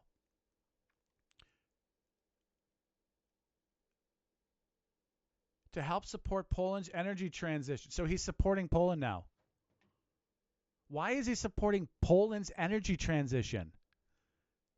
Why? What prime minister of what country? Oh, and it's going to create good jobs on both sides of the Atlantic. Okay, so we're giving them, and what do we get in return? This is Poland, by the way. Poland is not a superpower.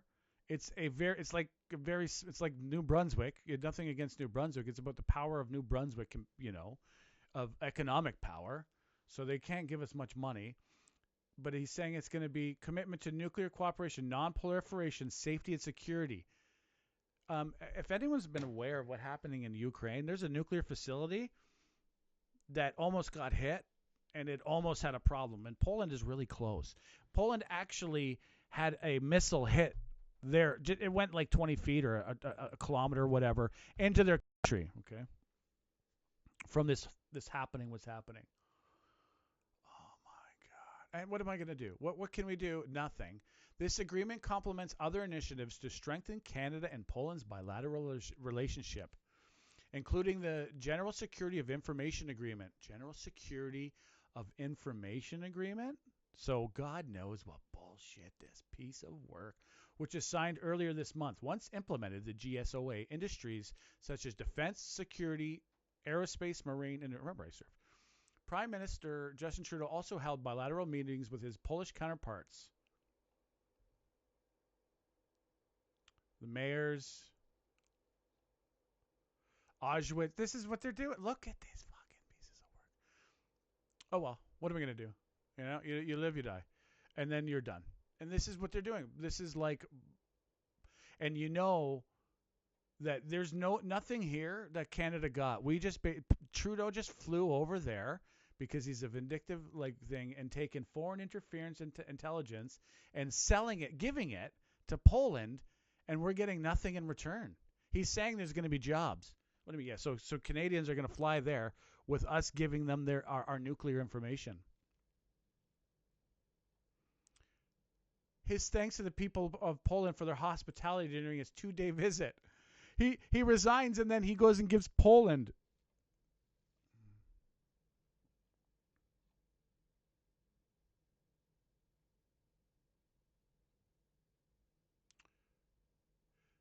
Poland does not yet generate nuclear power commercially, but it has comprehensive plans to use both large-scale and small-scale SMR nuclear technology. They don't have nuclear power. They're not buying anything from us. We're going to give them our expertise. And I'm not thinking against Poland. Poland is an ally. But why are we giving... First of all, why is a prime minister who's resigned doing deals that no one even really was aware of? This is about like anti-Semitism and horrible things like that in this mission, this thing. But he's going to give them... Okay, here it is. Canada expects to be the first country to have an operational SMR, the GE Hitachi BWRX-300, by 2029. It is under active development by Ontario Power Generation and its Darlington nuclear station. And Poland is watching developments at the Darlington closely, as it has plans to deploy the same SMR technology shortly thereafter. Okay. So they have plans. Another prime minister, right? So this guy probably won't be in power anymore. This Donald Tusk, he's not very popular. And is this up here? Okay, it's not up.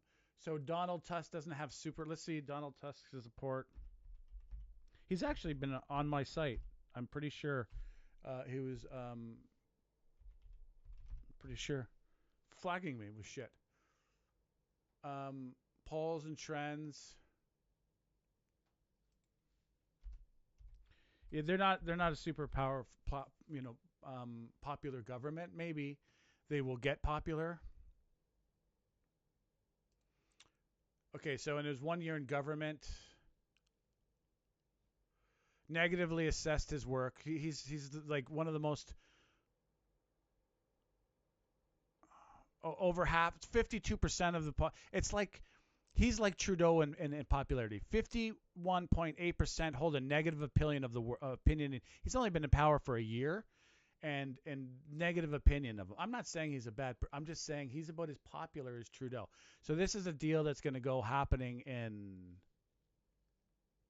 2029. He's signed an agreement, and he's basically giving up Canadian technology to a country that may or might put nuclear in. This is your prime minister. Why is he even going to Poland?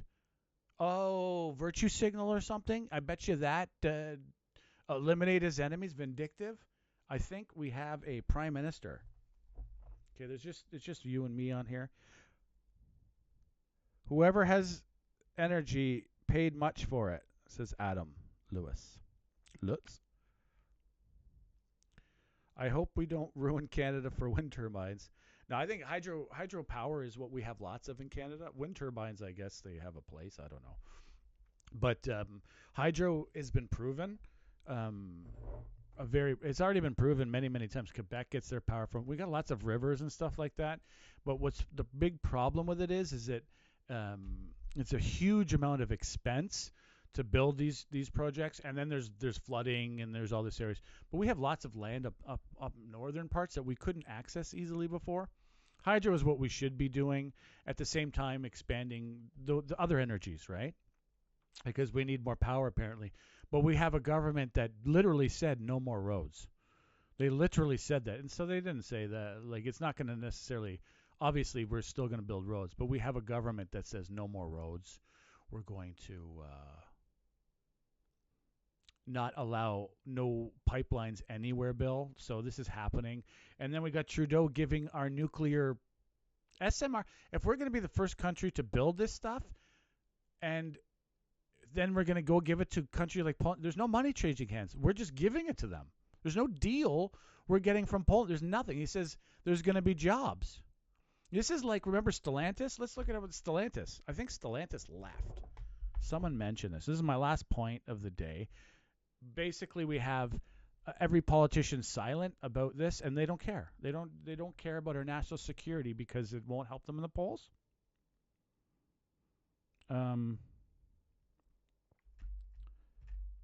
I thought Stellantis was I was like, it's pretty expensive. Oh,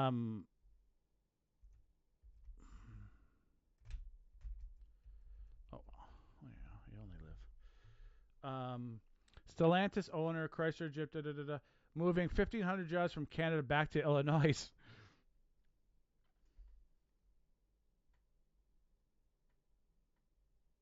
Six days ago. Okay, CBC said this. CBC is like public broadcaster.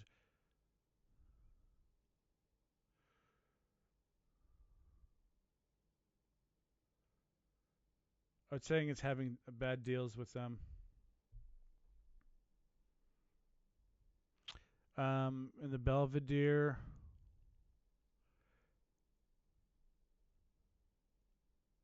I'm not sure exactly what's happening with it. This is a lot more than I can just give you right now, so don't take anything of it. But I thought that the one company, the battery deal, and there's only a few of us, but the battery deal left. They gave this company money, and then they found it wasn't very good.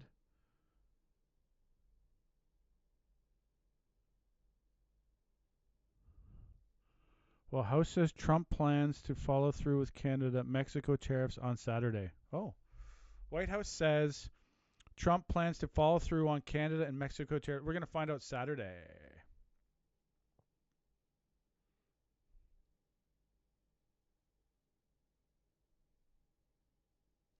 Saturday we're going to find out, okay?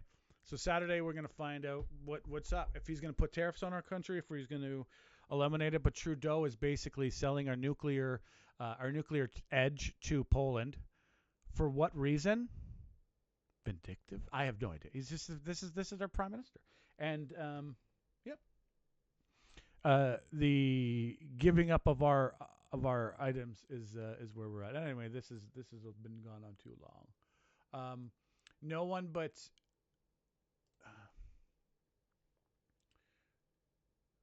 no Kylie making any. There's a storm coming in Ontario. All right, this is it. This is what we got for our prime minister. Is instead of talking about the foreign interference, which he obviously was caught up with, he's going to give our nuclear secrets and our nuclear powers to another country.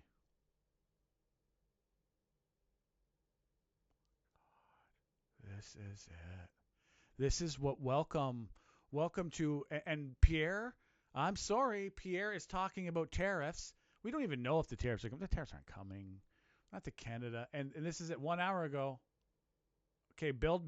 That's great. But as saying nothing. It's about look at genius. Yeah, ha, ha, ha, ha. It's about get this person, get that person, and not knowing really